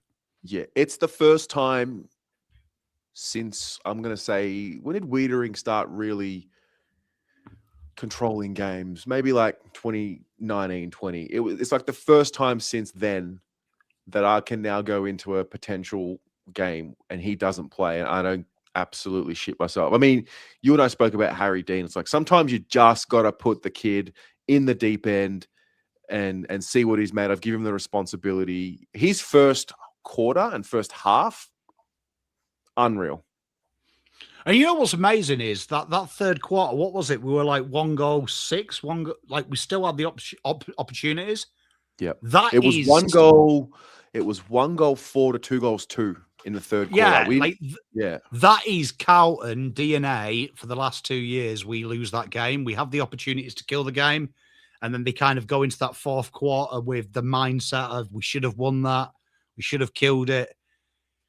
Fair play to them. They stood up. They stood up, and it's a shame we've had to discharge a coach to see this. Let's hope that this group now, I hate to use the Voss word, but the connection is there, Terry. Like I saw it from, that the charge down that Flynn Young did. 7 players got around Young, which I haven't seen us do since 2023, the last time after the Kerno camp, where it felt like the boys really valued every little 1%er. And don't want to get excited, Terry, because it's 2 wins, bro. I'll be real. But that's the DNA, bro. That's the DNA. This side is capable if it believes in itself. Yeah. And magic happens. Magic is next week. Magic is next week because if it happens next week, then the fans believe, not just delusional belief, but like genuine belief. And when that sweet spot happens, then it's just like stay healthy and we'll like the whole club can move forward again. Look, regardless where the season comes, but regardless where the season ends up, like we've also in a shop window for a coach. Like I don't think people realize in the next 2 weeks, Essendon will sack their coach. Inevitably. They're gonna they have got the youth advantage on Carlton. I would imagine we've got to put ourselves in that window to say, you know what, we are them. And then there's also a list manager to come in. These players have got to say, you know what, you can trust me to be the future. I'm sticking around. So there's a lot to play out here, regardless of wins. Like regardless of wins and ladder position. This mindset is what I'm looking for. And you know what? Credit to Josh Fraser, 2 weeks in a row. We've kicked ourselves in the dick playing bold. Like Billy Wilson. I don't mind him getting caught there because that is the mindset. And Josh Fraser said it in the pre-game. We're trying to be more attacking in positions that are uncomfortable. Yeah. And that is exciting, Terry. Like, I mean, we lost clearances, bro. We lost our one wood. True. And we hurt them on the overlap. We hurt them. It was fascinating to watch, Terry. Like I'm proud of this group because you know what? 4 weeks ago, I wouldn't piss on them if they were on fire. And just to add, we won. We lost clearances and we won uncontested possession. And Cripps Hewitt played in the same team. Walsh, Chera. I mean, Chera, to be fair, played on the wing. His numbers might not be outstanding by the eye. I loved watching him keep his width on the fat side. He played a really disciplined role tonight. I don't know if he's going to get the kudos that he should. I mean, the 2 guys that stand out for me straight away, Will Hayward. Like we lose Matt Carroll, who's been the offensive winger. Seeing Will Hayward work up the ground, absolutely. I didn't even know Will Hayward had that in him. And a good mate of mine's a Sydney fan. He was like, what the fuck have you done to him? Right? What the hell have you done to him? Like, I've never seen him work like that. And the other one, and I think it goes unnoticed, is Jagger Smith. Like, that fourth quarter, him winning 2 ground balls and dancing past Zach Butters. Yeah. Phenomenal. Like, him and Cody Walker. I hear Paul getting worried about Cody Walker. There's no drama with Cody Walker. Like, Cody Walker's the easiest one to get for Carlton, like with all them picks. But you want him coming into a winning culture. You don't want Jagger being Sam Walsh coming into a team that is beaten, bruised, and being the hero. Yeah. I want Walsh to come in and be almost like Chera. He's the 5th, 6th midfielder. So that's the thing about the rest of this year. It's about building winning culture. It's about building belief in the team that's there. It's also about building belief in free agents that we want to try and target, trade targets that we might go after, a head coach that we want to be. Like it's more than just. It's purely culture. It's winning. Winning is everything. Winning is absolutely everything. Mate, spot on. It is. And look, at the end of the day, it was very good to see. And you know what? Shout out as well. Doing the previews, we always deep dive in how other teams played. Last week, it was fantastic to see an extra round stoppage to stop the outlet ball. This week, seeing an outlet in the forward half to stop backline movement. Yeah. Incredibly good. Incredibly good. That's like phenomenal. That's showing that there is a bit of preparation in this game. And that's refreshing because that's the one thing that I cry about. We don't prepare. Enjoyed to watch us prepare. It's obvious that's what Josh Fraser and his team are doing, and fair play to him. Like, fair play to him. It's good to see, Terry. Like, and what happens next week, the week after, who knows? But you know what? I'm going to enjoy winning. And if people cry about it, people cry about it. But I'll tell you what, I've done this with you now 5 years. I would have like a 30% win ratio as a content creator. Yeah. It's like, it's been grim. When we beat Melbourne, I thought I'd never lose again, bro, in 2023, bro. Yeah. And I've done more losses than wins since then. Yeah, it's been the baptism of fire. Yeah. But it is. Tonight was good. So, mate, and you know what? Apologies, 2 people. One, Nick Haynes. Sorry I've bagged you for being 100 years old, because I actually think you're 25, mate. Like, you're in career best form, brother. Like, Nick Haynes doing it for the old guys. And also, apologies to you, Terry. I bullied you for 2 weeks with these flights. Absolute melt behaviour, flying to Sydney on a 1 and 6. But I tell you what, yeah, you're a fucking genius, aren't you? Every now and again, eventually it had to pay off. Paying stupid I've got money. to give you it. I've got to give you it because genuinely I thought this was the stupidest fucking thing I've ever heard when you told me 4 weeks ago you'd done it. Genuinely, it's up there with some of the stupidest shit I've ever heard. Yeah. Nah, after St Kilda, I was taking a good, hard, long look at myself in the mirror about what I'm doing with my life. It was worth it. The amount of abuse I've given this man on screen for booking a holiday to Adelaide, and you know what? I'm very envious. Genius move. Yeah. 4D chess. Mate, you better get your ass to Sydney.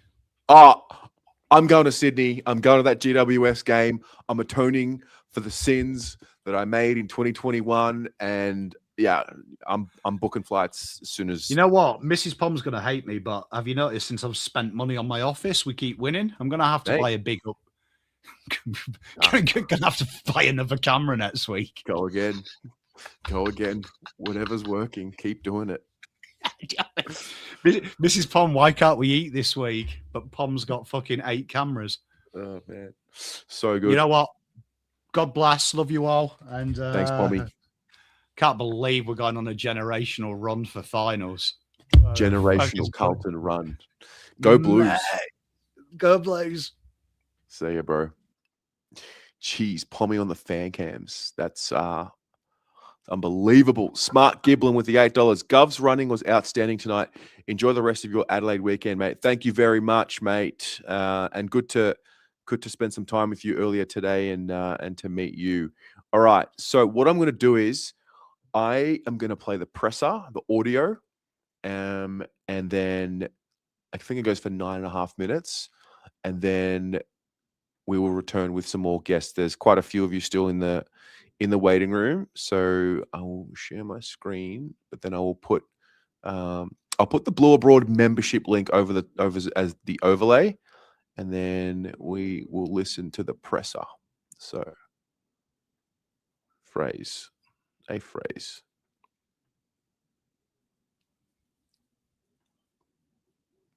think the coaching team must be pretty good so far. It's fun winning. Yeah, it's fun winning. I was really happy with tonight's performance. I thought we were able to consolidate some things that we went to work on during the week and that came to the forefront last week. But our contest method again was quite strong. I enjoyed the way we defended the ground, and that was all lines. I thought our forwards applied great pressure. mids were energetic, and our defenders were able to play assertive at the right time. So that sort of fed our offensive game. So there's some evidence there that we're capable, and I thought we were able to manage that for longer tonight, which was pleasing. We haven't spoken about Carlton so much, being like just such a stoppage-based team at times, but you're able to really hurt Port, going through the corridor off turnover as well. Was that something you worked on during the week, or yeah? Yeah, that's been a part of our game we've been trying to evolve for most of the season, to be honest. And sometimes these things can take time, and because we've got that part of our game looking better now, it doesn't mean it'll stay that way. So we've still got work to do. But again, I thought we were able to turn up and support contest, and then off the back of that transition pretty well. Experienced players playing good football at the moment allows some of our youth to come into the team and play with some freedom. I think we had 7 players under 12 games tonight. So it's great to be able to bring those guys into the team and have confidence that our leaders and our experienced players are going to play really well to support them. And the ball movement at times must be really happy, though, especially going forward and that efficiency going in there. Yeah. Look, again, I think we've been trying to work on that all year, and we're far from a finished product in that space. But I think most weeks we've been able to walk away and see little parts that we like in our game offensively. We're able to sustain that a little bit more tonight, but we've got a dynamic front half. I mean, our forwards can move, and for us, it's a lot of been about that last kick inside 50. But again, tonight we had some moments where we didn't quite execute the way we wanted to, but it gives us some things to get to work on again. Can a result like this and the manner in which you executed it, can that give you a change of heart in terms of the full-time job next year? No. I think I'll be pretty consistent with my answer in that regard. I've learned a lot this week. I've learned more this week than I knew last week. I've got great support. I think we operate as a coaching group. I think it would be remiss not to acknowledge our coaching group and our assistant coaches and the work they're doing, and the footy department broadly, the support they're giving me. So I've got great support. I'm learning a lot. I'm determined at the end of this opportunity to be better placed than what I am now. But my focus is pretty narrow. I'm looking forward to reviewing the game and getting back to work. We've got a short turnaround against the good opposition at the MCG on Friday night.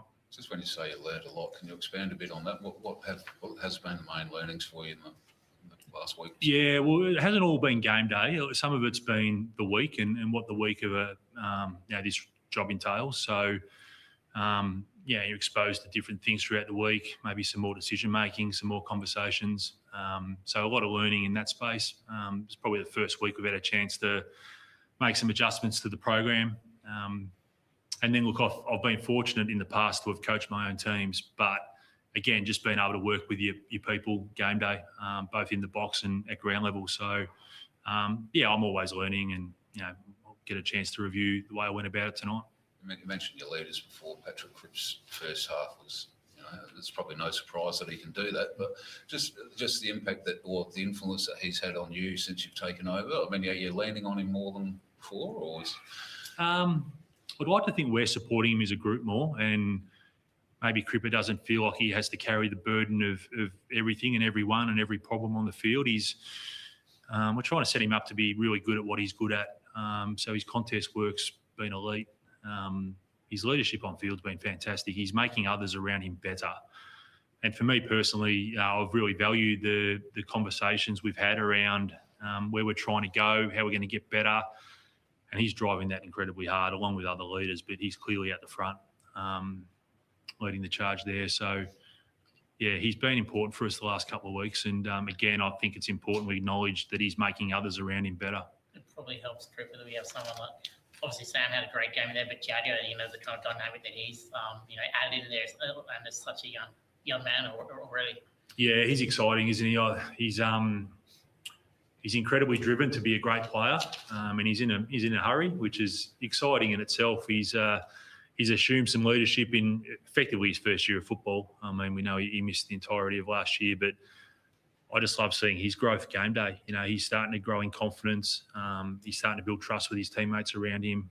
He's executing his role really well, and we're trying to get him more exposed to that midfield mix. I thought he was terrific again tonight. Another person who's growing in confidence would be Frankie Evans. It's the old club. It was like 16 disposals in the first half. He might have had that sub game. Yeah, he's when I came back to the club over pre-season, he was one guy that stood out just around his role compliance and how team first he was. And sometimes playing those high forward roles, it doesn't always mean you end up with 15 possessions and a couple of goals. Sometimes you can work really hard to execute your role without impacting on the scoreboard or through possessions. But he's so reliable. I thought tonight his ability to go to the wing at different stages, to roll behind and support goal line defence. He's very team first. How proud of you how the defence stood up without Jacob? Obviously, Mitzi was one of the better key forwards in the competition, and the inside 50 count actually was pretty similar in the end. Yeah. I know key defenders pretty inexperienced key defence to stand up the way it did. Yeah, so Harry Dean I thought was terrific, and he has been all year. He's a young kid that's assumed some big roles from week to week. I loved his game. Wade Dirksen came into the team to replace Jacob tonight, and thought he had some really encouraging moments. Billy Wilson out of our back half. I love some of his run and ability to overlap. But we supported our defenders through team defence. That was really important that we did that tonight. But there was some Nick Haynes. I should mention Nick Haynes as well. As an experienced player, the way he led and performed tonight. So I've probably left a couple out, but I thought our back stood up really well. How's Matt?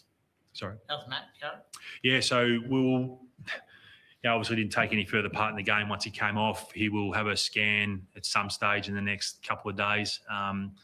So we'll wait for the results of that. But, we're hopeful. But, not being able to take any further part, we'll just have to wait and see what comes back. Expect Wiedering. What's his status? Yeah, I expect him to be available. He had a training session yesterday in Melbourne. From all reports, trained really well. We're expecting him to be available. Zach Williams potentially to be available. So we've got some guys that are waiting in the wings, and we've also got some players at VFL level who are playing some really good football as well. So we'll keep considering what selection looks like, and we'll keep trying to introduce new players to the mix. But again, I thought tonight was a good example of being able to bring some 3 inexperienced players in, and they all played their role really well. What is winning? Getting the win last week. What has that done for the group this week? I mean, do you look at it and you can see they're playing free. They've got more confidence. What's winning done for this group? I think it builds belief, but I'd like to think we build belief through the way we train as well. So we've had a real focus on our training standards and what that looks like. So you actually go into a game with a level of confidence. So winning's important. It gives you that affirmation, I suppose, of the work you're putting in. But for me, I'm just so pleased at how connected the group are. And again, we had to manage momentum shifts tonight. That's been an area of our game we've had to grow, and we continue to grow. But they look connected, they look happy, and I think we've been heading that way for a little while. So pleasing to see them enjoy a win. And how excited are you about this Friday night coming up against Geelong? We probably have 70 plus there, I would imagine. Yeah. The G, and a really frank where your improvement is at. Yeah, it's a massive test. I mean, every week is. Too many easy games at this level, but I think it's exciting. Another opportunity to play in front of a home crowd. Even tonight, the Carlton supporters have travelled. I mean, it sort of blows me away a bit the support this football club has, but it'll be a great occasion for us. A great opportunity, a chance for us to review the game, prepare well, and take on a team that's in some ways been a benchmark for a long period of time. Speak of momentum shifts, they kicked 3 goals across 3/4 time. Yeah. There, and you must have been proud of the way that your team sort of responded to that in perhaps a situation that has troubled you this year. Yeah, well, we want to set them up to take ownership of those periods of the game, and we can control some things from the box and the bench. But again, it comes back to how connected they are, and we speak a lot about it. It's okay. Like, we're going to lose momentum at times. It's, can we stay connected? Can we be organised? And can we get our jobs done? And there's more evidence tonight that we're capable of doing that. Now, again, I'm mindful that it's been 2 weeks, so we've got a long way to go, but pleased that we've shown an ability to be able to stay connected through those parts of the game. Thanks, Max.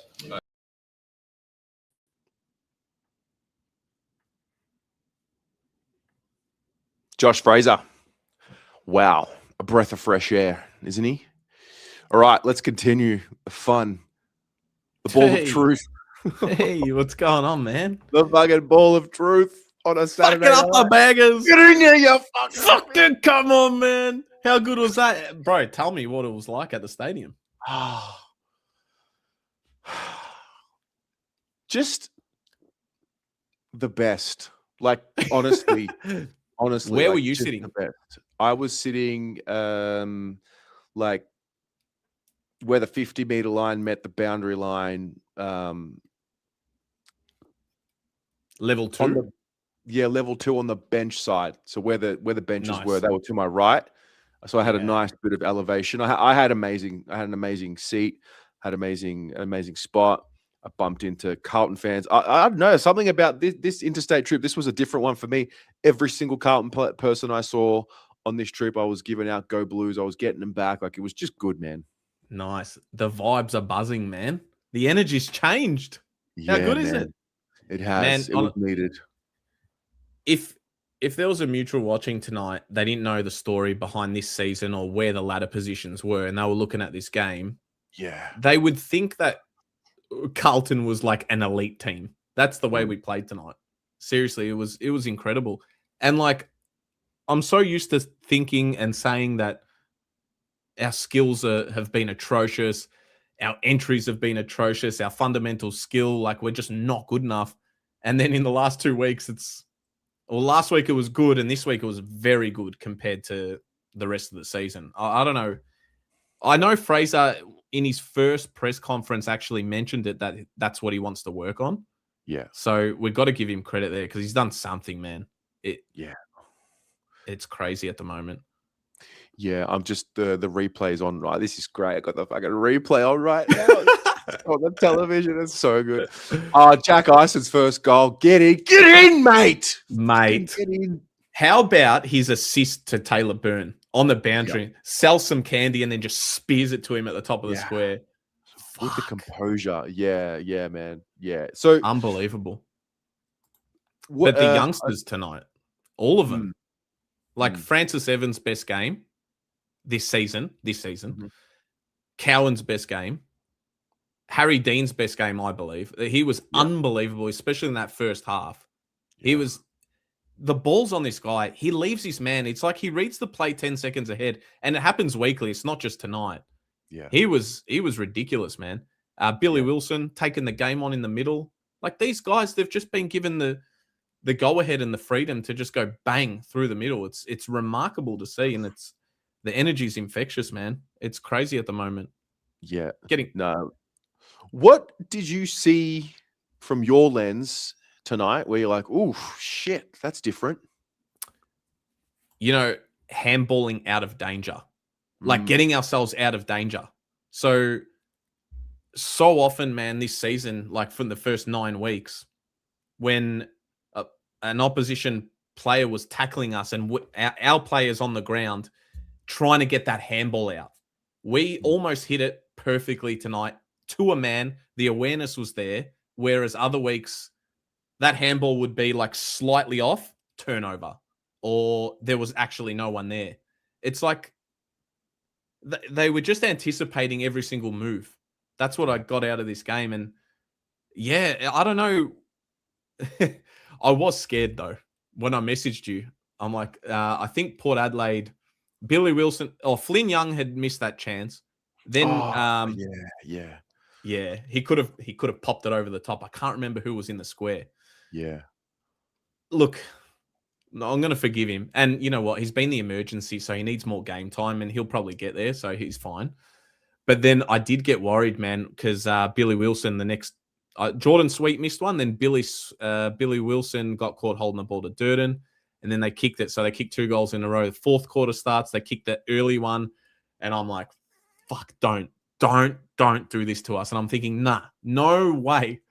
But you know what, man? If it was look, I don't want to hang shit on him because he's not there, but if it was Voss, I don't believe we would have won that game. Well, those are the exact types of moments where we would fall apart. I'm just trying to get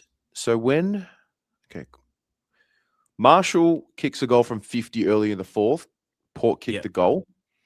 It was 25 points at that stage. 25 points. Harry takes a mark. I think he was the man in front on the boundary, misses.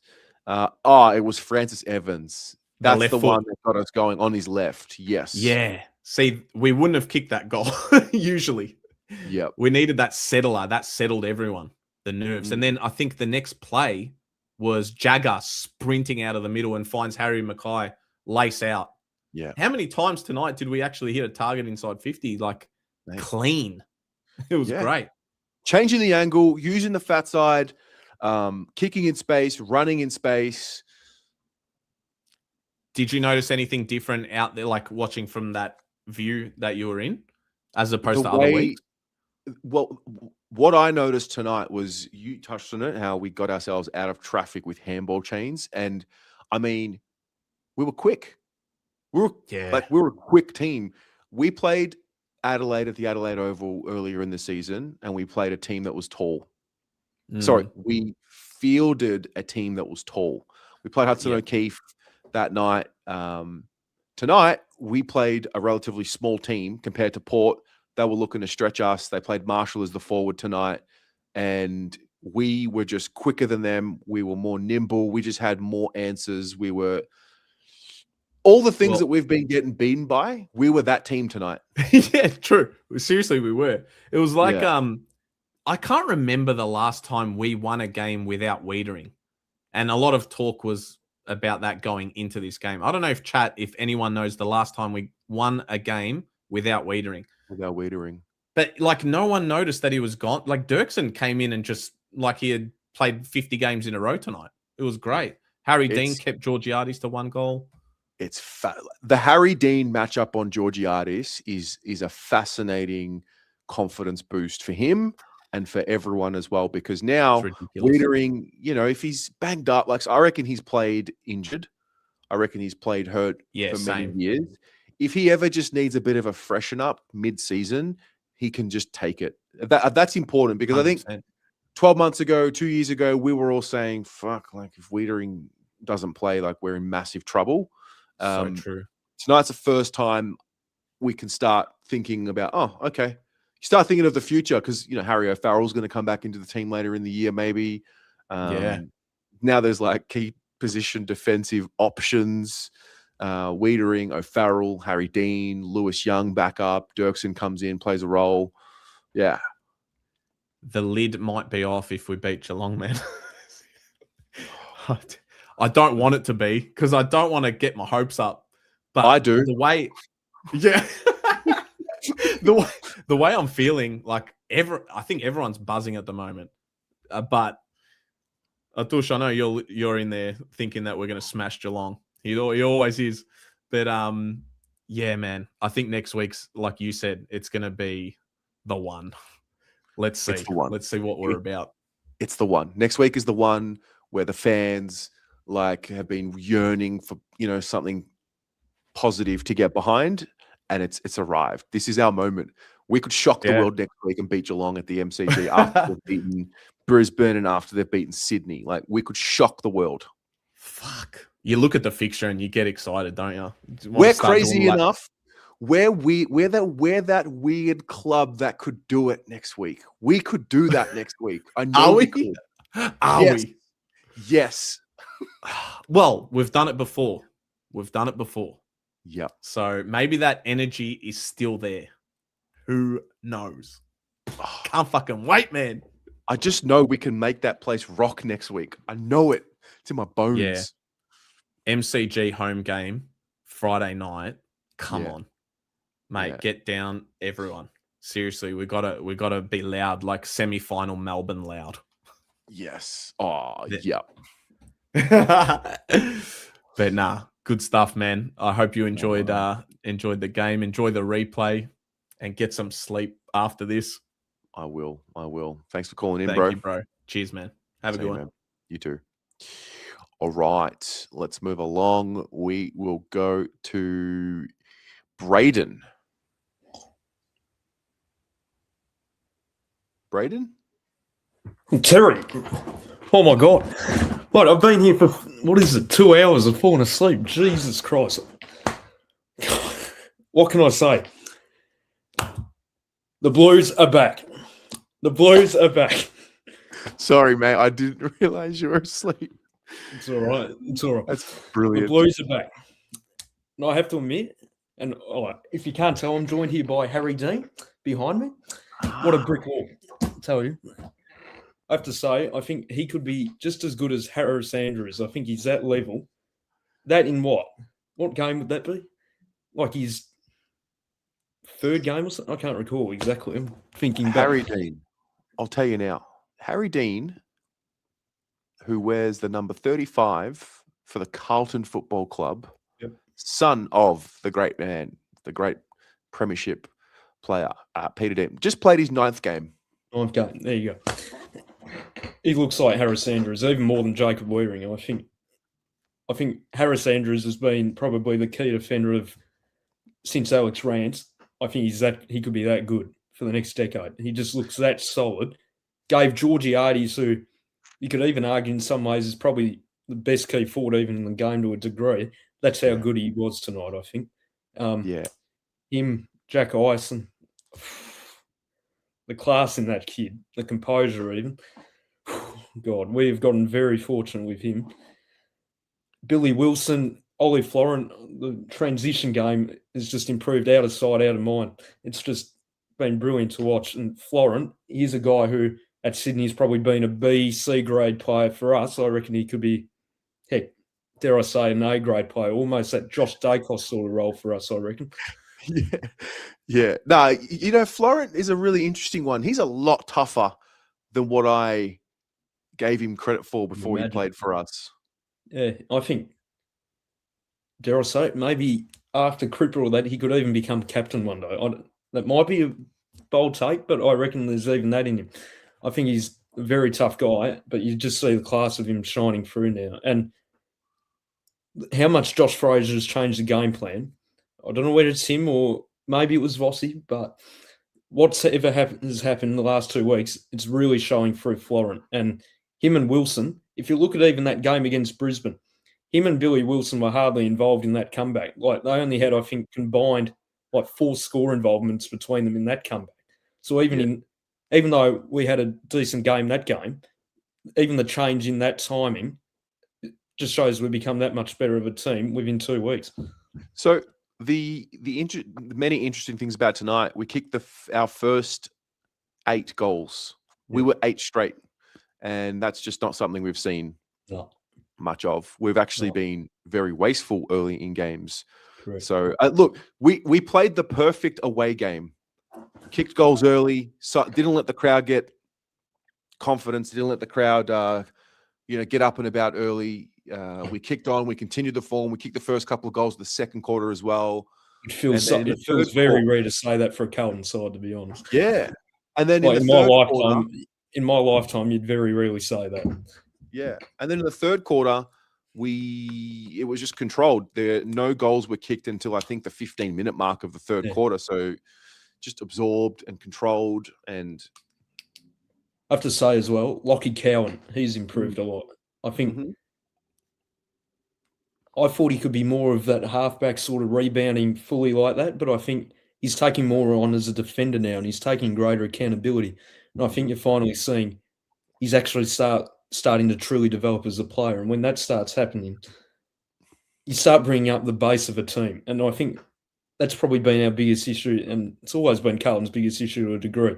The difference between, say, Cripps and whoever the 22nd best guy in this team is, that gap has always been far greater at us than, say, Hawthorn. If you look at Hawthorn at the moment, say Jai Newcombe compared to whoever's last best player, the gap isn't that great, but it means they have a very high base, and that's why Hawthorn, even though they've dropped off against, say, Sydney and Fremantle, even though they've been in poor form in that, you see them come back against Adelaide, and that's why they can keep up there, even not doing great. So I think that's the real challenge for Carlton to start building. How can we take that base level up so it starts taking off the pressure from our stars? Yeah. Well, that's definitely been the feature of the last 2 weeks. Well spread it out, team performance. Individuals didn't win us the game tonight, and individuals didn't win us the game last week. Chera's playing a role for the team. Yes, he is. And I'm going to push that one this way because I watched him. Obviously, I was there, so I don't know if they show what's happening off the ball, but he just played his role on the wing there, and he was the option there when he needed to be there. He was there. Which I think you got to give credit to him because, admittedly, I've been somebody who probably hasn't been a big fan of him since coming here. I thought he's underperformed compared to what was sort of expected of him coming. But if you can give him even a role, I think that just solidifies something he can even do towards this team to contribute even more than, say, getting 26 touches and maybe not necessarily being the most effective. Even him, just sticking him on a wing, even if he goes only getting 15 disposals or something, I think him being effective in that role does a lot greater for this team than him just being inside and not really doing much. Yeah. Yeah. What are your plans Friday night? Friday?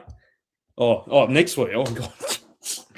I'm all over the place. That's how tired I am. I think I'll just stay at home, to be honest. Before you answer I'll just stay at home and let others can enjoy the game against Geelong. Can I just say, your recovery from being asleep to contributing tonight, very impressive. Very impressive. I mean, I had been planning this for a few hours, admittedly, but it was just did not expect to fall asleep. But just a great feeling around the club again. However, I don't mean to be a pessimistic guy, but there are still a lot of issues structurally within the club that need fixing, and I think the recruiting this year is going to be a big test of what happens with this team, and also just Fraser going forward.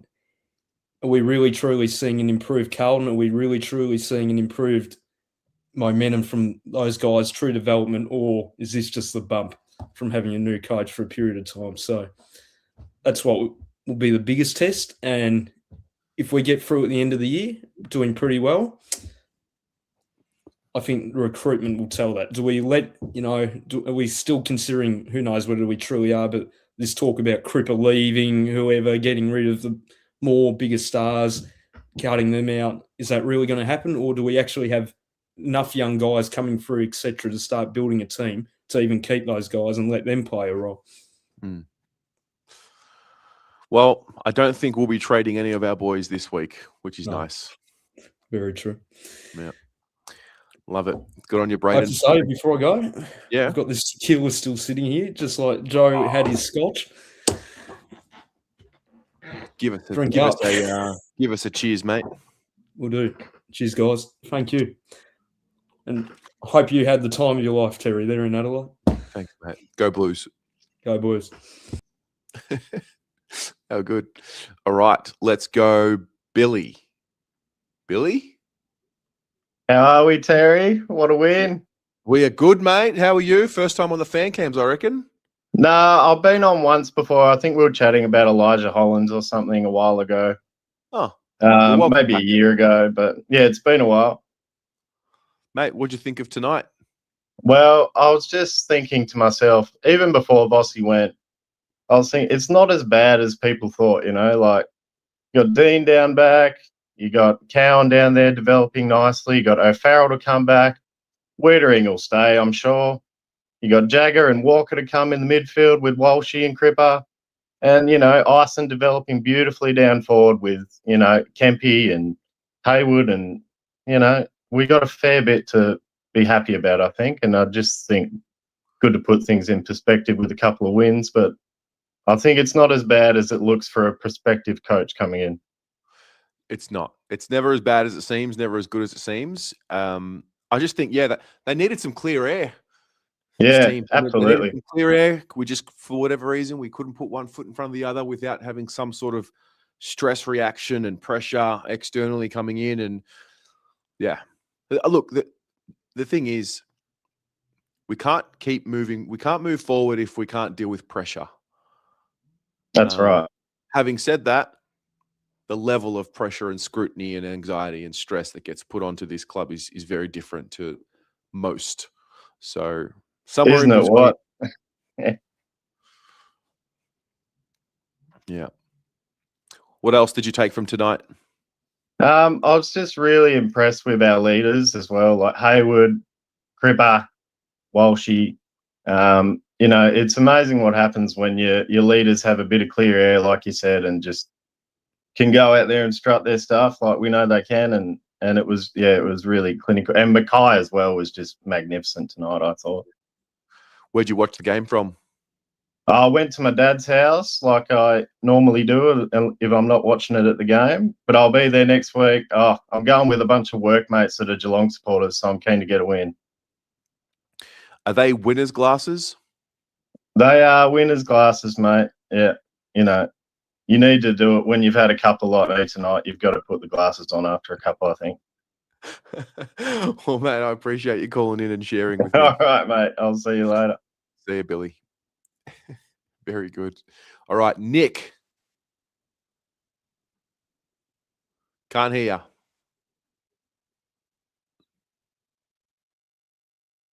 How about now? Can you hear me? I can hear you now. Here we go.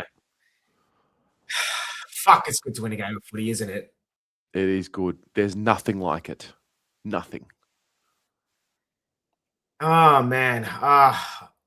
I'll be honest, I did get nervous a little bit in the third quarter because I just saw, like, late in the game, Port got a couple goals and thought, oh, no, is it going to happen again? Is it going to happen again?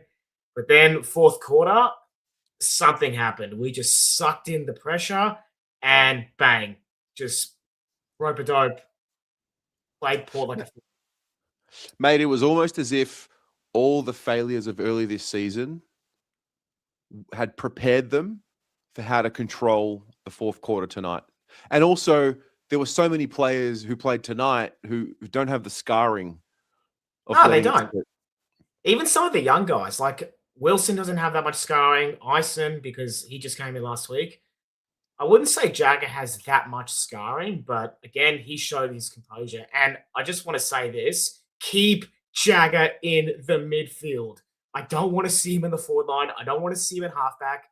His best position is in the middle. You saw that today at centre bounce. As soon as he got it, that darting pass to Harry, icing on the cake. Just don't play him anywhere else unless you have to, but his best position is in the middle. There. No, mate, I'm with you. Yeah, I'm with you. I mean, protect him, but also give him enough time to express himself. I would say move him out of the midfield if he's getting like a heavy tag. Like if the team finds out that Jagger's the conduit to everything, then yeah, move him. But like if you can play him 99% of the time in the middle, just play him there. Yeah. Play him there. Another shout out tonight is Ison, obviously. If there's one thing I like about Ison, and this is a good thing, he's a good fuckwit. Like he's just a guy that's gonna just piss you off. And I'll be honest, we don't have that. And if this is what Ison's gonna be like, I'm all for it, man. I'm all for it. A good fuckwit. Yeah.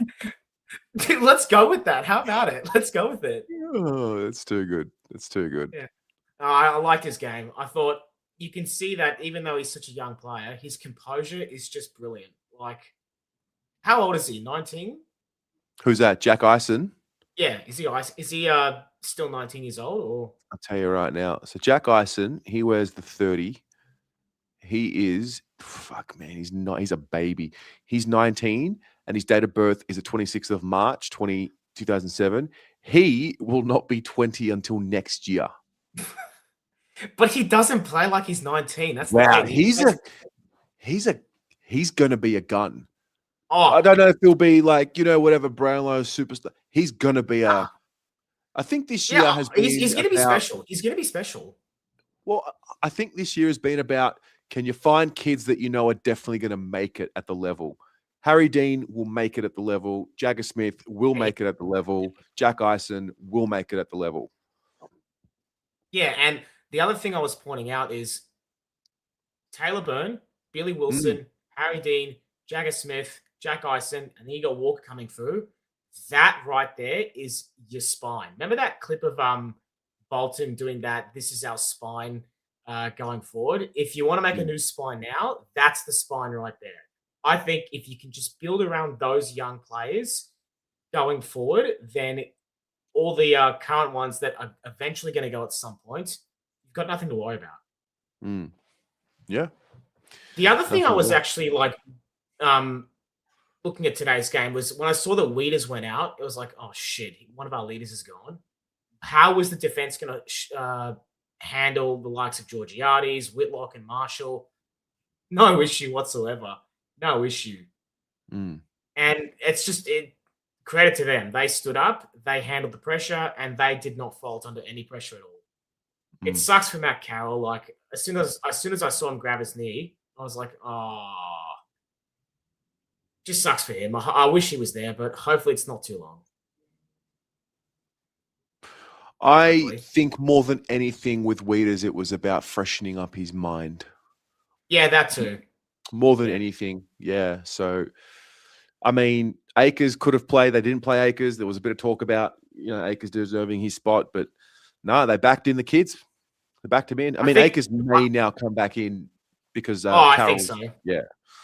Yeah. But I do think you got to back the kids a lot more. I think I know everyone in this call's been going crazy about the run. Like, are we going to get to wildcard round? Are we going to beat this team or that team? Honestly, I think for the rest of the year, just play the kids. Play the kids that we've trusted and that we can trust. See how they go. Play them against big names or in big moments. Can they handle the pressure? And will we see them going forward? That's what I'm probably more excited for. Like, even the Campo boys, I want to see them this year. Really want to see them. I don't know how many more kids we could play. Well, I mean, Charleston hasn't played yet. Ben hasn't played yet. I would like to see a bit more of Ashton Moyer because he's coming in and out of the side. But honestly, it's those three that I can just list off the top of my head. Unless there's anyone else that I've missed. Yeah, I don't know. I think this is the perfect blend of youth and experience right now. Yeah, it definitely is. Definitely is. Yeah. How do you think we'll go next week against the Cats? I think we'll do it. Yeah, I really think we'll do it. I really think. I don't know how we'll do it because it would be a mighty effort, but I think we'll do it. I don't think we'll be playing in finals. I think this month that we're in right now, this like patch 5-6 week block is going to be, the block where we can, find a bit of confidence and some form.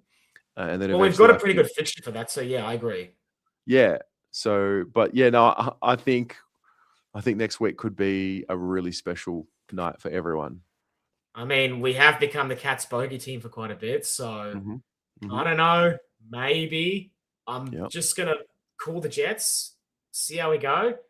All right. But other than that, just soak up tonight and 1 week at a time. Enjoy the win. Yeah. Yep. All right, mate. Thanks for calling in. Nice. Cheers, Terry. See ya. Aiden, after a win. Oh, fuck. No, I didn't hear you there. Hey, mate. What's happening? What'd you say? Sorry, because you were talking. I didn't hear you. I said, Aiden, after a win. Yeah, 2 in a row. How great. What did you make of tonight? Like, were you? Yeah, give me your take. It was all right. It was good. It's good to win. I'm actually very proud of him. I don't know if I've said that or not.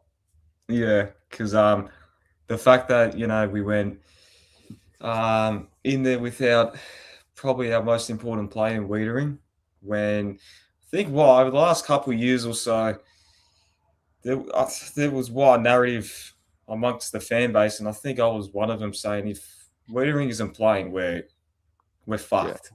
Yeah. And today, by him not being there, like that backline really stood up, and it was a fairly young backline as well. If you take, we had Haynes and Newman back there, but besides from them two, it was a very young backline.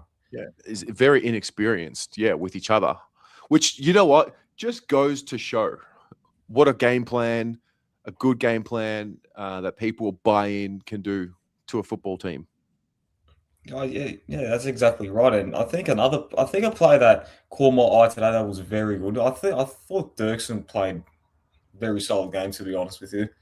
I mean, I have my doubts on him, but I mean, I think because I don't watch a lot of VFL, I only go by the stats. He probably played better as a forward than what he did as a backman, and let's face it, he was on Georgiades at times tonight, and I can't remember the other forwards, but he did a pretty decent job. I thought Haynes was very good tonight as well. Yeah. And yeah, I mean, again, it's pretty funny how over the last 2 weeks, I mean, is it a sugar hit? I mean, it probably is, but again, my concern is that will it last? Because the thing that keeps going around my head is Teague. Because you clearly remember the David Teague days more than what I do. So my one worry is that this is a sugar hit. We win how many games in a row, and then it just capitulates after that. But then again, I think I was going to say before is that it's pretty funny how in the space of 2 weeks we are playing arguably better footy than what we have been over the last 18 months. Tonight we played the best footy that we've played in 2 seasons. Oh yeah, by far. Yeah. Like I think Pommy mentioned it before, is that our one wood is contest and clearance, and I think we got beaten around there. And the way we bet them is through what? Transition. And that's been what our weakest point throughout the last 2, 3, even 4, 5 years under Voss. Yeah. So it goes to show that these players that we have, they're not actually that bad. They were just playing in a system that kind of, regressed them a little bit. And like again, another player that I thought has done very well is Cowan. Like the fact that he got deployed as a tagger, really, I mean, we nearly, killed him. Like how we deployed him as a tagger, and then he was playing that attacking halfback role, and he's just been very courageous over the last couple of weeks. He goes into contests, he doesn't really care, just does his role. And I mean, look, the brain phase as well from Billy Wilson and who else? Flynn Young. I mean, let's face it, they're young, but it's not an excuse. Like, you can't be doing that, but they're going to learn from that. I'll be right. Cowan played tonight the way he trained on Tuesday. The open training session was really interesting. He was doing exactly that on Tuesday morning when they did their match sim. Intercept marks, run and carry, creating, getting the 1-2s. Yeah. I'm excited for what he's about to do in this next couple of months. Oh yeah, by far. If Cowan can be like that consistently, I mean, let's face it, he could be a very, very good player for us. And I mean, I don't know why, but Cowan, I'm not going to say he's my favorite player, but he's a player that, I hold in high regards to. I don't know why. Probably because of his potential, maybe even his tats as well, probably. But yeah, look, I mean, let's face it, tonight was a very good win. I don't know how we will go against Geelong. I remember saying to you last week is that if we beat Port Adelaide, you'll get 80K there next Friday. Yep. You just will. And I mean, our track record against Geelong over the last 3-4 years has been very, very good. But I mean, I don't know. It's going to be a tough ask against them. The way that they've been traveling. Like Max Holmes and Bailey Smith had 6 to 8 touches in the first half, and then they ended up with 34, 35. No, look, next week is going to be an extremely tough game. They're the benchmark, one of the benchmarks teams. Oh, 100%. 100% they are. And I don't know what happened to Carroll. I hope it's not what I think it is, because I hope not. Yeah, just hopefully, I mean, you don't want to hope that, it's a knee injury, but I'd rather it be a PCL than an ACL, because he's done very, very good over the last 10, 11 weeks. So he deserves to be a part of this team when it plays well.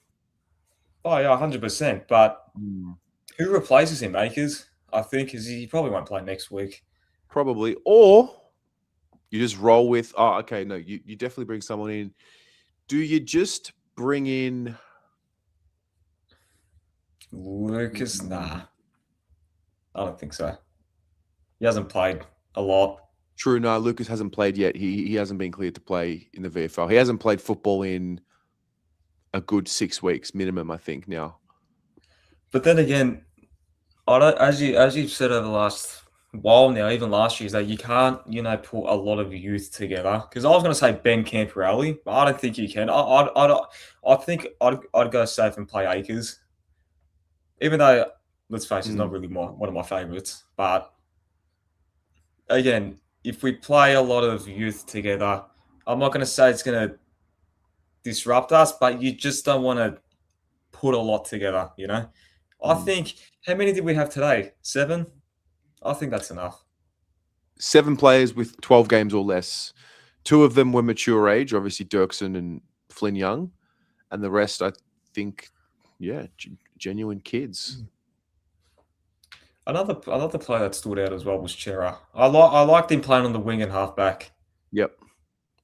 I remember Pommy making a video as well 2 years ago saying, Chera, he'd do well on the wing. And today, even last week, he's done pretty well there. And look, again, I just can't get over the fact that how over 2 weeks we've played a better brand of footy in comparison to the last couple of years. And I get that they're saying that Voss has the foundations and all that, but you can't tell me that Fraser didn't implement something that he has seen with his own eyes that he could fix. That makes sense.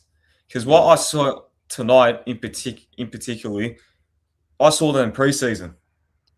So if we can be consistent with that, just play that brand of footy, and regardless if we win or lose, because we're going to lose games. We will not win. What is it? 9 out of our next. How many games that we have to make the wild card? I'll tell you now. Wow, I'm falling asleep. We have just played our 11th match. We've got 12 to go. How many do we need to make a wild card? 9? 9 wins? 10? 9? I feel like it'll be 10 wins or 11. Yeah. You know what's funny? Before this game, we were 2-8. Remember 2022? What were we after 10 rounds? After which year? 2022. Yeah, we were 8-2. And then how many games did we win after round 10? 4? 4. I mean, let's face it, we could do a Uno reverse. Maybe. It'd be the most magical run.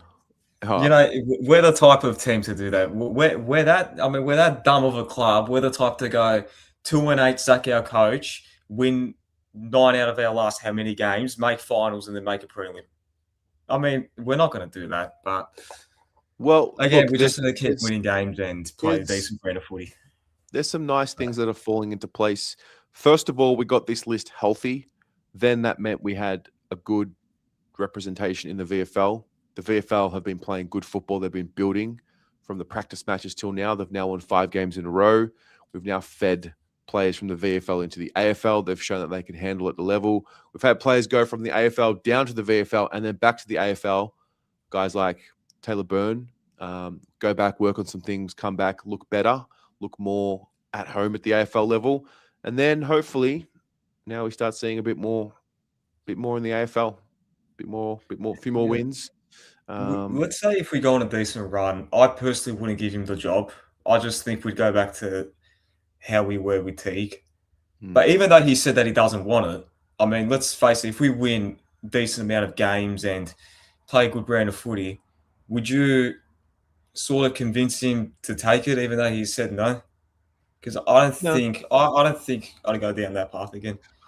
I think there's a pretty magical thing about having a guy like Josh Fraser, let's just, as your assistant coach, for example, knowing that he has got all this AFL head coach experience under his belt.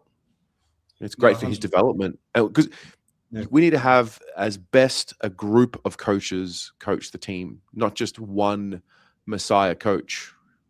No, 100%. So, yeah. But we'll see. See what happens. Then one more thing, because Ison, Byrne, and I mean, the one thing that I don't understand is, I mean, a lot of people gave a lot of shit to Nick Austin. I think the players that he's picked up have been pretty decent picks. So I don't really understand as to why they got rid of him. because I thought his eye for talent was pretty good, considering his last couple of years. But I just think it was about the system that we played that sort of regressed some of these plays that we picked up. Well, So yeah. Look, the next coach and the list manager will start together. Yep. So it'll just be everyone on the same page from day one again. Just fresh, man. Things need to shake up. Things need to be changed every now and again, and things get stale. Yeah, Sometimes it's a new era now. Come after Sometimes- this year, like there's Some- 20 players out of contract. Sometimes So- stability is good. Sometimes sticking with what you have is good, and other times change is good too. Yeah, 100%. I mean, we did have stability at one point, and it didn't get us a flag. It got us to a point. Yeah, that's it. So, but anyway, I'm going to let you go because it's nearly 1 mate. o'clock in the morning, and Yeah, it is. It's it's getting late. All right, man. I'll see you next week. See you, mate. All right, there's 2 more. I've got Kel. I've got Tolls. Kel. Hey there, Tez. We are the Navy Blues. Yay. We are the team that never lets you down. Yes. Well, not for the last 2 weeks anyway. That's it, mate. Fresh team, new team. Who this? For sure, yeah. Well, look, hey, I was impressed with the kids in the back line, and most has been said already. So, seeing you slated, you got 1 more to go, I'll let you go. Oh no, that's all right, mate. Well, just I guess what's your take on next week? If we're looking at next week, are you where's your confidence levels at? Oh, 50-50. I'll take 50-50 against Geelong. Yeah. Yeah. What about the boys let's tomorrow? see then. You gonna be watching the VFL? Yeah, I always give that a go. So I reckon they've been playing well, so they should hopefully keep up their effort. Yeah. Love it. All right, mate. Well, thank you so much for calling in. No worries, and go Baggers. Go Baggers. Legend. Tolls. Lucky last as usual. Well, That's all no, right. you're not, because I just had one more into the waiting room. Someone just. Oh well, never mind. That's all right. What a game! Like, Talk to me. what a game. That was very impressive. I gotta say, I am going to love. I think the moment, probably my favorite moment was first quarter. That around the corner kick from Ison to Burn at the top of the square. Fucking Ison Burn. I mean, it writes itself, I'm going to love seeing that for the next decade ahead. That is going to be fuck, man. That's going to be amazing. You know what else is? I've just realized it now. Add Ashton Moyer into that mix. They played really well off each other last week. Flynn Young, if he kind of brings it together, if he puts it all together, man, getting fucking dart kicks from Cody Walker and Jagger Smith from the top of the 50. Fuck, man. Oh, we are set. Yeah, we are set. That's what I've been saying for a while. Like, it just seems like, just looking at what we have, we were so much less than the sum of our parts for so long, but it feels like we're starting to put it together. I think we just needed a win. Yeah, no, absolutely. We just I needed think a we win, needed like a winning feeling, and then we never needed let it to go. we needed to sack the coach again. That's Yeah. It didn't work the last 5 times, but surely it works this time, Yeah. It's just funny how much joy one win can bring, and then 2 wins, and how all of a sudden we're talking about how bright the future looks and how good the list is. And I know. Yeah. Who I feel like is absolutely I'm devastated that he's missing out on like this fresh perspective, because you see so many people, it just makes sense. Like we've been saying all the time, you can't. Chera doesn't isn't doing his role right. We're not using Chera right. We can't run Hewitt and Cripps. We've been doing all that, and it's worked fine. You know who I think is missing out on just that? It just works. Jesse Motlop. I feel like he would have had an absolute breakout season. If he was, he would have had fun tonight. That's for sure. I feel like this is the exact kind of vibe that Jesse Motlop has needed, because he's been bounced around so much. Like we ran him in the midfield, which is end of last year, which was like weird. He kind of wasn't really comfortable there. He wasn't really getting it in the forward line very well. Well, I mean, Josh Fraser, the team was completely dysfunctional last year. True. That too. But I feel like Josh Fraser would know what to do with Jesse Motlop. Okay. Yeah. Yeah. I mean, speaking of coaches, it's a second game with the interim coach. Just looking ahead, what are you thinking for our next coach? Who would you like to see?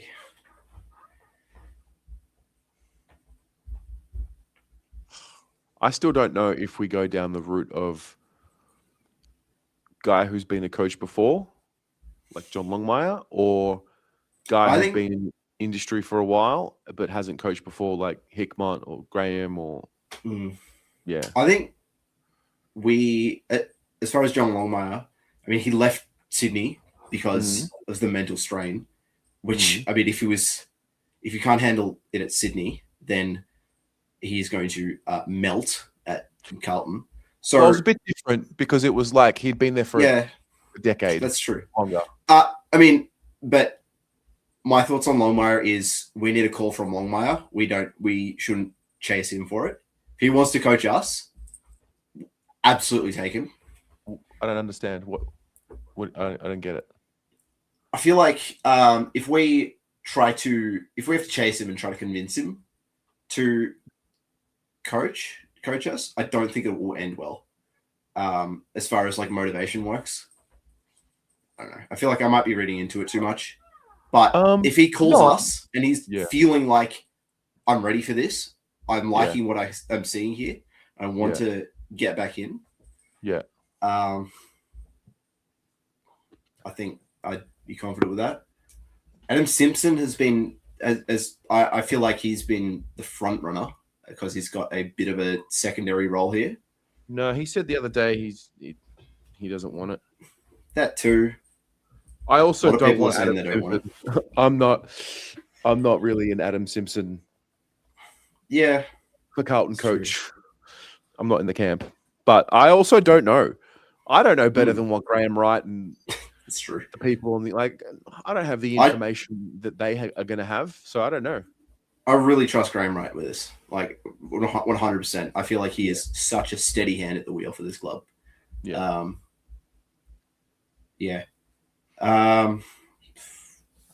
What else? I took notes.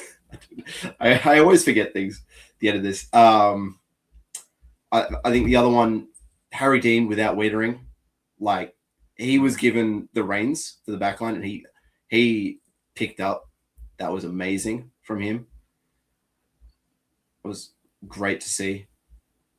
If he gets the job on Cameron next week, if Harry Dean holds Jeremy Cameron goalless, I'm going to be such a fucking prick about it to my friends.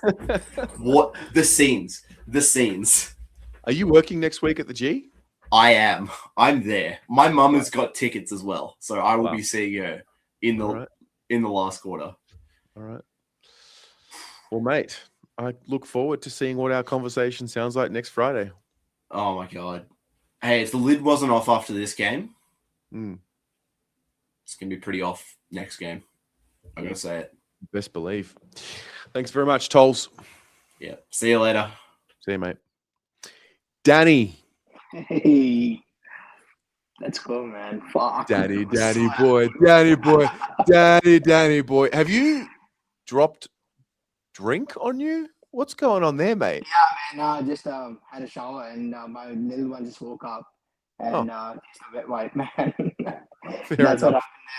happened there. But fuck, man. I just didn't want to comment too much about the game, but I was so happy with the win today, man. Just the way we played, Terry. Like, it's just so refreshing, man. If I ever have a boy, I'm gonna name him Jack Carlton, man. Fuck, that boy's good, bro. He has that X factor, Terry. Like Yeah. that kick that he did from the boundary to Burn. Yep. How good was that? How Oh, good was and even yeah. that when Zach Butters was just running and he just blocked him and just got the ball off him, and unfortunately he couldn't kick the goal, but that's amazing, man. That's what we've lacked, Terry. Like we've never had that kind of player. And Ben Ainsworth, man, what's with your boy just picking fights with fucking everyone that he sees? I love that about him. I love it. I love it so much.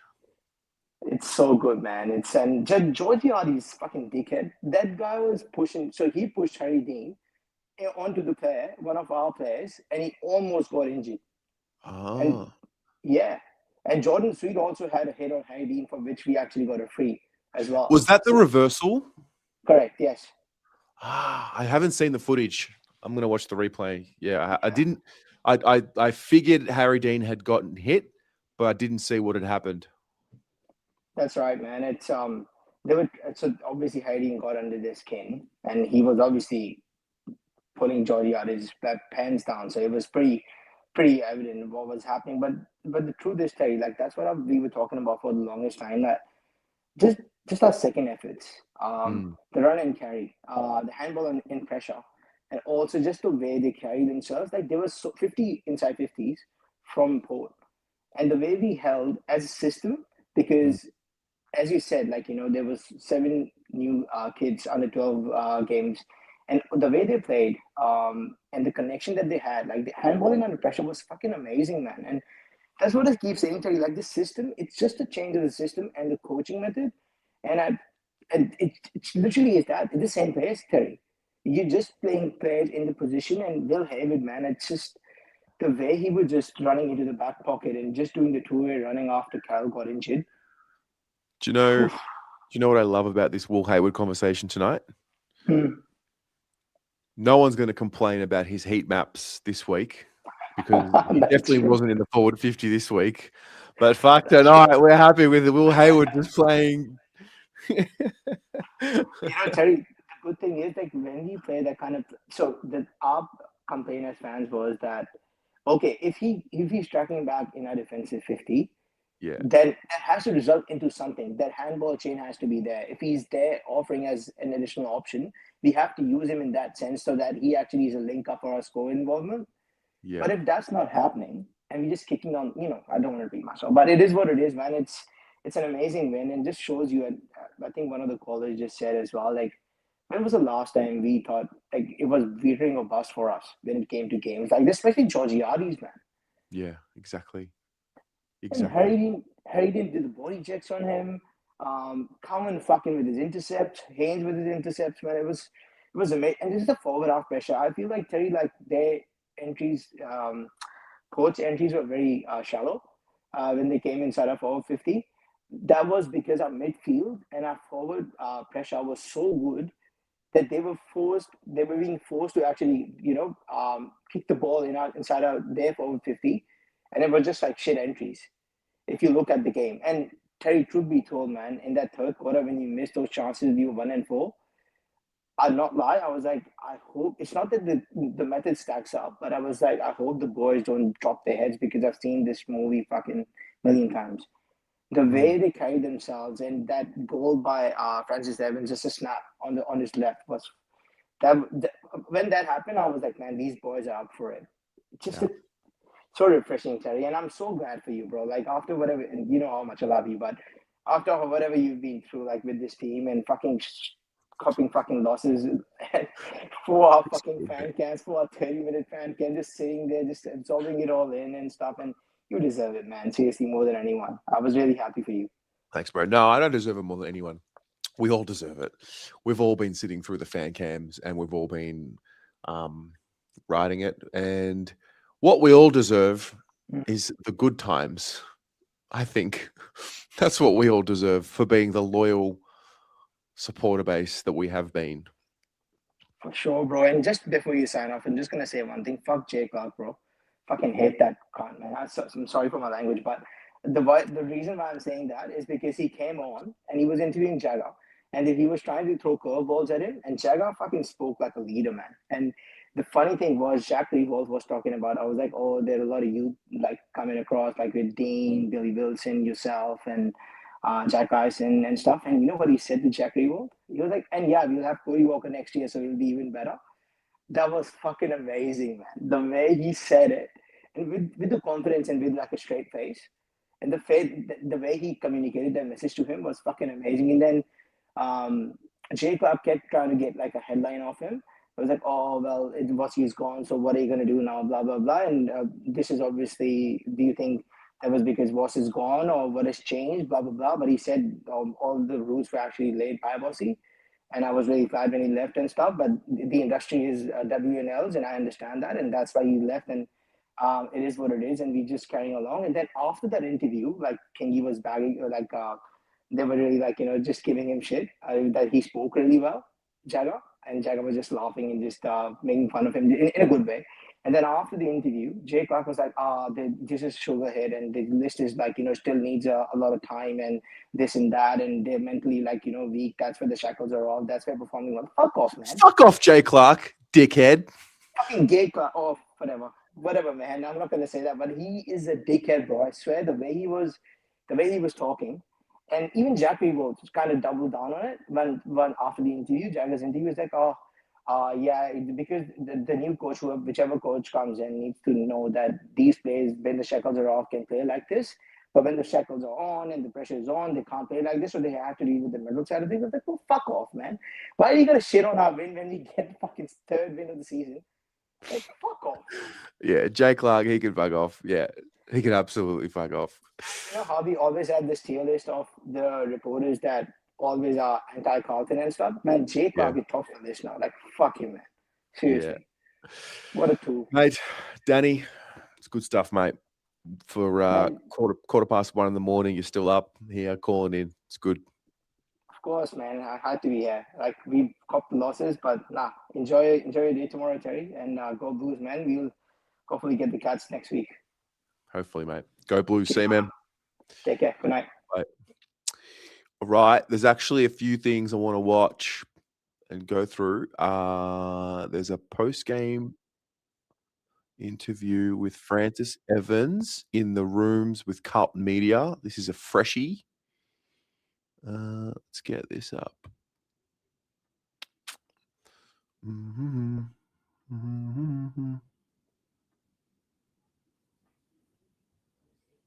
A win against the old side at Adelaide Oval, that must have felt nice. Yeah, it's always nice, that little extra to get a win against the old mob. But no, it was just nice to get a win on the road. We've travelled really well this year and had some close games, but it was nice to kind of get a consistent 4-quarter game again and get a win. How did you go about your game tonight? And also, did those plans change a little bit when Matty Carroll unfortunately went down early on? Yeah, a little bit. Shattered for Jeff. He's been one of our best players this year, so we're going to wrap our arms around him. And that changed things a little bit. So me and Wilbur had to go on the wing a bit more, which changed things a little bit. But we were lucky. We've got so much depth in our forward line. We could kind of fill that role. And we've kind of done enough throughout the season to know how to play that role. And I thought we did it well. What did you love most about tonight's performance? I loved our pressure in our contest as a start. And then off the back of that, I thought we were adventurous with the ball. And, we just had fun and moved the ball well and everyone got involved. So it was a great win. I think you're on 53 games now, so you didn't quite make the 50-game threshold, but there was 9 of them out there tonight. So many young boys, that must have warmed the heart. Yeah, bloody oath. It was great. They all bring so much energy and they're all playing to their strengths as well at the moment, which is great. Like Danny was unbelievable and a great player in Mitch tonight.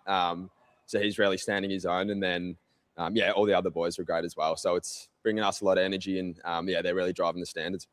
had the young guys kind of pushing through, but also needed the senior boys out there to really step up. How was their leadership out there? Yeah, great. I thought Newey down back, he's just so vocal and, helps a lot of those younger guys around him. And then Cripper and Walshy in the guts, along with George, just their leadership and the way they play and the standards they drive as well is huge. And, I think the young guys learn a lot off them. And it just, you feel safe with them out there. What was the message from Fraser before the game? And do you feel like the boys managed to achieve that out there tonight? Yeah, the message was just play our way. We're trying to build our pressure and our defense, and I think we can get our good looks off the back of that. So that was the main message, and we did that well. And then, we just had fun and, just played our way with the ball. So, it comes off the back of good defense. You know this, but plenty of Carlton supporters in Adelaide as well, and there was more than the fair share of support out there tonight. It is, they always travel well, the Blues fans. We love when we travel, and we've always got the fans supporting us. So, that doesn't go underappreciated. We love it, and it'll be nice to come back and play in front of a big crowd on Friday. So we're looking forward to it. Old side tonight, old side on Friday night as well. So it's been a few weeks for you. Yeah, I know. I didn't realise that until today. So, that's good. It's always fun playing against them. Like, I've still got heaps of mates at both clubs. So, it's fun to play against them and have a bit of chirp on the field. Carlton next game as well, so a big night for the club next Friday. Yeah, it's awesome. We're so privileged to be in a position where we can represent what that round means and give it a platform where we can do our bit to help out. Thanks, mate. No worries, thank you.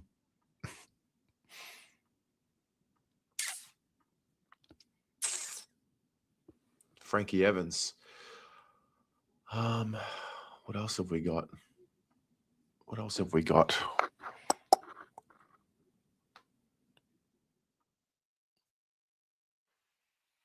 Oh, here's a freshie. Harry Dean interviewed Taylor Byrne after his first win, and apparently it's awkward. Let's have a look at this. And it's titled The Most Awkward Interview Ever. Mr. Byrne, first win in the Navy Blue. Yeah, it was a great feeling. Running out with the boys to be back in the side and, get me first win. It's taken a little bit, but definitely worth the wait. What do you think of all of us playing together, the whole household? Yeah, so we had the whole household playing today, luckily. Otherwise, we might get a bit scared back at home by ourselves, but, it was great.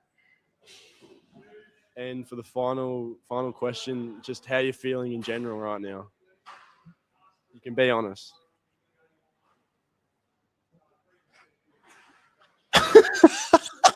Feeling great, mate. Of course I am. Barry locked down Geordie Artis, so good. Oh, very good. Wow, these are boys, man. They're like kids, like genuine kids. That was hilarious. They are so young. It's unbelievable. Haratrathor,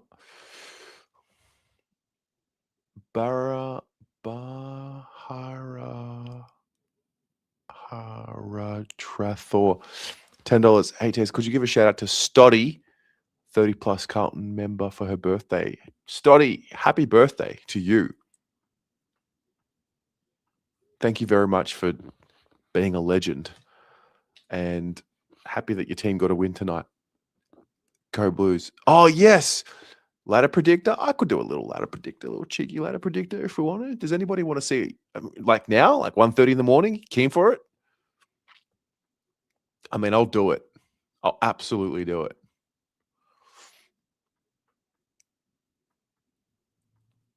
A ladder predictor. Okay.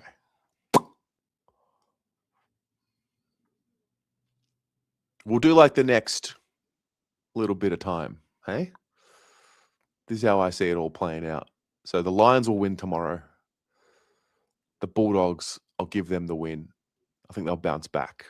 Oh, I've kind of done this.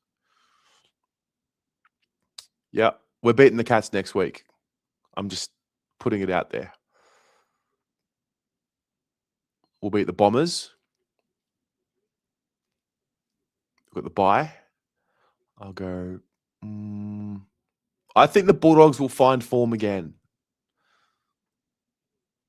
I'll give them this one. We'll go Geelong here.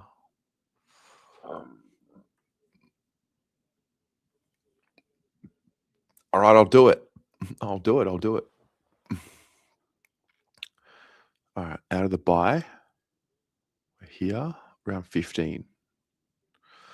We'll go to NG. I'm going to Sydney. I will be going to Sydney for that game. I need to go there. I need to see that. West Coast at Marvel. Jeez, it's looking good. I think I stopped here. Yeah, okay. Geelong, Sydney, Adelaide, Hawthorn in Tassie, GWS at Manuka. You know what? I'll give it to them. Gold Coast to beat Collingwood up there. Carlton to beat Richmond at the MCG. I think the Bombers are going to get a new coach bounce if they end up parting ways with Brad Scott, but I think the Saints will win that at Marvel. Port don't play well at Marvel, so I'll give North that one. Okay, now it gets tricky. So Freo at home, Collingwood, St Kilda. Well, the Saints are going to play finals. They're going to do it. GWS, Geelong at NG. Oh, we'll go Geelong. I just don't have the guts to tip us against Hawthorn. Okay? And just for the sake of being a realist, I'll give Hawthorn that one. Adelaide, Bulldogs, Melbourne, Brisbane. However, hang on, where are we? Sydney.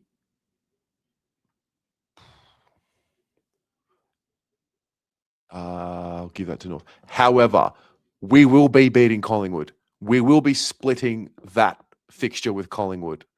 I'm very happy to go with that, right? Done. And let me just get to the end of this round. This is round 19. We'll go Brisbane to beat West Coast, Hawthorn to beat Richmond, Gold Coast to beat the Dogs. We'll go Giants.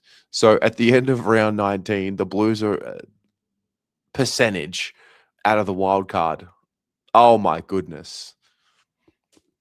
Oh my goodness. The Giants will have fallen out. All right, let me just continue. See where this takes us. Next. Oh my goodness. It's happening. It's actually happening, guys. I'm telling you. This is happening. This is what's actually going to happen.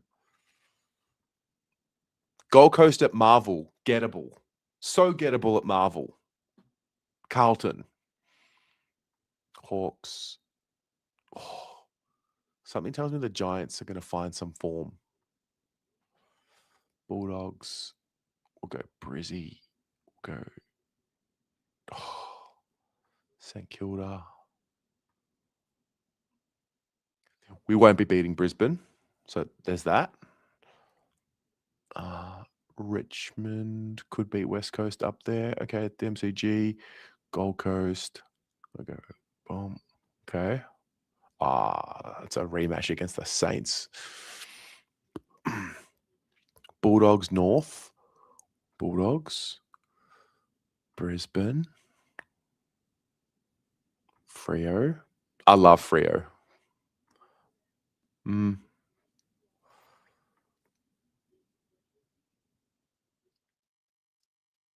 Sydney. Geelong. Adelaide. Nah, Gold Coast. Wow. Collingwood. Oh, can we beat the Saints? Can we split with the Saints? Yes, we can. Yes, we can. And Jake will be in his car reviewing a loss. Yep. Brisbane. Sydney. Giants. I actually think Collingwood will win this one. Geelong. St Kilda again. The Dogs. Hey, we beat them once. Can we beat them twice? I think they'll be better at this point in the year, though. I'll give it to the Dogs. Port to beat Melbourne. Melbourne will dip again eventually. Oh, no, they won't be that bad. Where are we? We're at round 24. Last round. Wow, last round of the season. Collingwood, Brisbane, MCG, Brisbane. Oh, it's such a stitch up to play Freo last game of the year, isn't it? And you just know if this is... you just know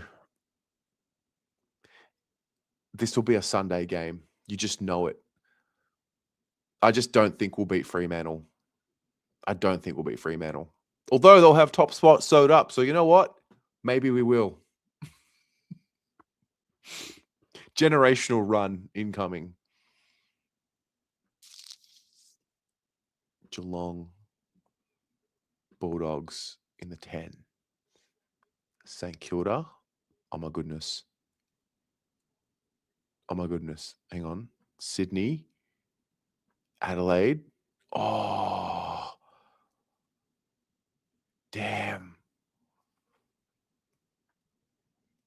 If the Giants were to win that game, we'd be playing Collingwood in a wild card. Nah, it's Collingwood Carlton in the wild card. That's me.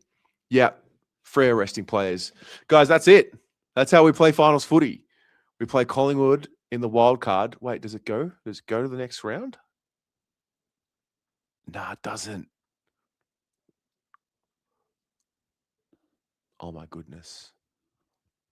Interesting. Yes, Adam, I am delusional. It's 1:30 in the morning. I am completely delusional. Yes, none of this is real. Please don't take it too seriously. This is called hopium. That's what this is. Anyway, I don't think we'll do this, but I do think we'll have a nice little patch of belief. So that's that. Guys, that's the fan cams. Let's end it there. It is 1:30 in the morning Melbourne time. It is 1 a.m. here Adelaide time. Thanks for tuning in. That was a great night. That was a great night at the football. I'm really happy. Anyway, I'll speak to you tomorrow. I'll be up in the morning for the review. I'm going to film it from outside Adelaide Oval, and I'll chat to you then. Go Blues.